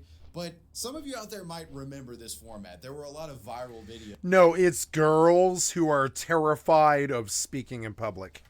that were taken like this. Terrified So yeah, of this it. was one of those Like kind of they're videos. more scared of it than scorpions or, their nightmare is speaking in public and being judged, right? Like I love my best friend, but and I've begged her to be a content provider and all this, but like she doesn't have she's got body dysmorphia so bad that she can't probably be in front of that many cameras, and that sucks so bad. I feel so bad for her. I was like, I don't know, you should be rich and famous and for being a supermodel and all this, but you begin to realize they've got body dysmorphia and they're terrified of being judged on that massive of a level. And you feel so bad for them because you feel like you feel like they should be rich and famous because they're so fucking beautiful and they're so fucking wonderful. But they're terrified of being judged by other girls, I think. It's the other girls. They're terrified of being judged by the other girls. They end up having like this terror thing and they want plastic surgery and they're like nervous to speak in public and they're terrified of what people might think about them and then You know, it's sad when it's like that, you know? I don't have that, but I mean, I was graced with a public speaking upbringing, and I've never been afraid of it. I was afraid of it when I was like 13 or whatever. The first time I was ever on stage, I was 14, I think. Yeah, I was like 14. First time I ever took a stage, I was like 14 at Euphrates Cafe. And like, I was reading my lyrics off of a book, and I didn't have them memorized, and I was nervous, and I was terrified, and I thought what I'd do was I'd go up there and I would like read or something, and it wasn't like that at all. I had to practice my shit so much. We had to do it so many times that like it just came to second nature for us, you know? And it was. And that's when I started jumping around on stage and vibing with the crowd and, you know, like slam dancing and jumping up and down and fucking like, you know, having fun. But it took 3 years. 3 years of just choking on stage and sucking. Not choking, but like very nervous and high strung and just standing there with a mic in my hand, like belting it out. And after a while, I was able to loosen up and I was able to enjoy the crowd. And I was always very nervous getting up in front of a bunch of fucking people. But now I would be totally fine with it. I'd be totally fine with it. You know, having had like that many people, you know, having done it so many times, I'm not afraid of it anymore. I would not have that fear. But I did before, where you know, I would get up on stage and I'd get sick almost from the butterflies. You get the fucking willies, you get the butterflies. You're like, oh God, it's happening. I can't stop it. It's, you know, we're about to do something really crazy. And then you get up in front of stage, in front of a bunch of people, and you deliver. And I was very nervous, and yeah. It being about some emo shit, it was detailing how she had just robbed the bank, as well as committed multiple other crimes as well. As a song by Green Day plays in the background, Hannah reveals to potential millions of viewers on YouTube. She screams in silence. She's figured out everyone else's point of view. Board what her day prior was like. In it, she disclosed that she had stolen a car, an ounce of weed, an insane clown posse styled pipe, and a couple of pre-rolled joints along with robbing a bank. Yep, she's a hot juggalette. She robbed a bank. Why the fuck not? Why the fuck not? Shows the keys to the car that she had stolen. I stole a car. I robbed a bank. I stole a car. I robbed a bank. Was shiny, and she had already taken off the license plates. They were never Pontiac Grand Dam. Now with immaculate piece of editorial shit's probably skill, worth like $4,000. one of the Green Day songs transitions to another Green Day track Green called Day. Minority. Hannah would then no. divulge more details about the robbery itself, basically spilling out her entire plan of action and how she pulled off the heist. She laid out how she did it step by step for viewers, and also She's described terrified. the contraband she was equipped with. And to top it all off, she would go on to unsheath a large stack of cash from under her bedside, which was, of course, Wow. the cash for performing the fraudulent deed. The showboating. Wow, $6,000 is what she got. $6,256. I always kind of wonder what you could get for that. $6,000 is all she got. Be like more. Let's go. More. If I'm going to do this, I'm going to do it right. More. Unlock all of it. Yup. Show me on camera robbing you. I don't care. More. Do it now or I'll fucking shoot you. And I'll do it myself. More. Get in the back there. Open it up. Get in the fucking safe. You know what I'm saying? More. I like, you know, I don't know. Like, you got to kind of think about it, okay? Let's say somebody immediately calls 911 the second you're walking into the bank. you've still got like 18 fucking minutes or something before a cop comes screeching up with his sirens and slamming on the brakes and getting out with the gun in the hand, right? You got like 18 minutes. You got a pretty long fucking time. They've got get the call. B, alert the officer, find one, figure out who's free, go and send them. And then they show up. They're not late. They go right away. But I mean, you're looking at like, 18 minutes minimum. Probably more like 30, frankly. And that's a long fucking time. So I would say get that fucking teller to take you to the fucking vault, basically. They say never go for the vault. I disagree. I say go for the vault and get your 100 grand. If you're going to waste your fucking potential like that, potentially face jail, probably face jail, frankly, you might as well go for the 100 grand and make it worthwhile. Like the candy bar, 100 grand, Go for the 100 grand. Don't go for the 6 grand. Go for the 100 grand. Make them go to the fucking vault, open that motherfucker up, and fill up a bag. I'm not talking about what's in your fucking drawer or whatever. If I'm going to do this, I'm going to do it once, and I'm going to take you for 100 grand. Let's go. You know what I'm saying? I would hit them while they were filling their ATMs. You could easily set up a camera to watch their fucking video, to watch their thing. You could sneak in there at night and install a camera on a tree and watch them through the windows to see exactly when they do the money for the ATM each week or whatever, and rob them while they're opening that ATM and they're loading the ATM, because that's probably 50 grand, something like that, and like fucking and get them when they're loading the ATM and do it with some foreknowledge and some research and stuff. I used to really think talking about that, like she bragged about it. I would never brag about it. I'd be like, nope, I can't tell anybody the fuck about this. I would bury the money for a year. I'm serious about that. I would burn the fucking I'm sorry, not bury. I would bury the money in a fucking in a plastic box, like those big boxes they sell at Walmart and stuff that have like, dovetail fucking lids and stuff on the top. Big plastic box like that. I stuff the fucking money in a box and I go digging down like 10 feet somewhere out there in the middle of the fucking field. And I'd leave like a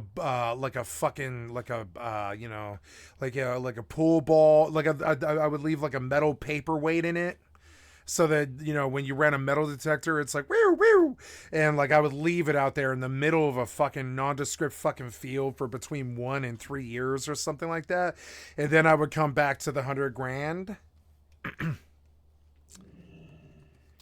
And oh no,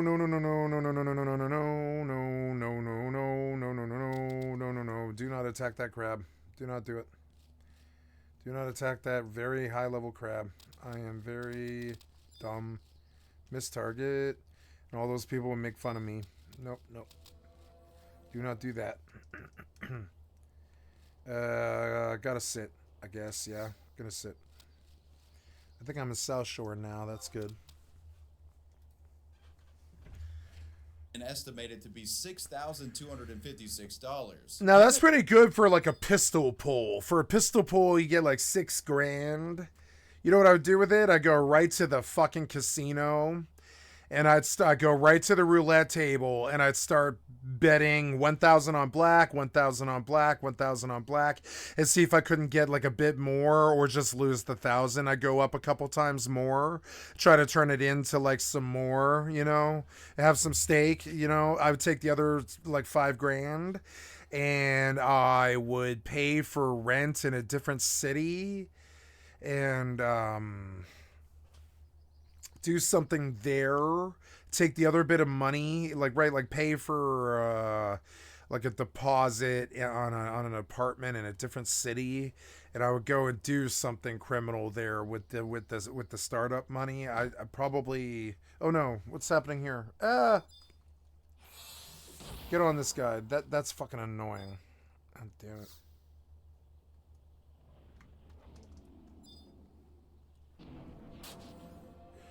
Nope, that's not what I wanted.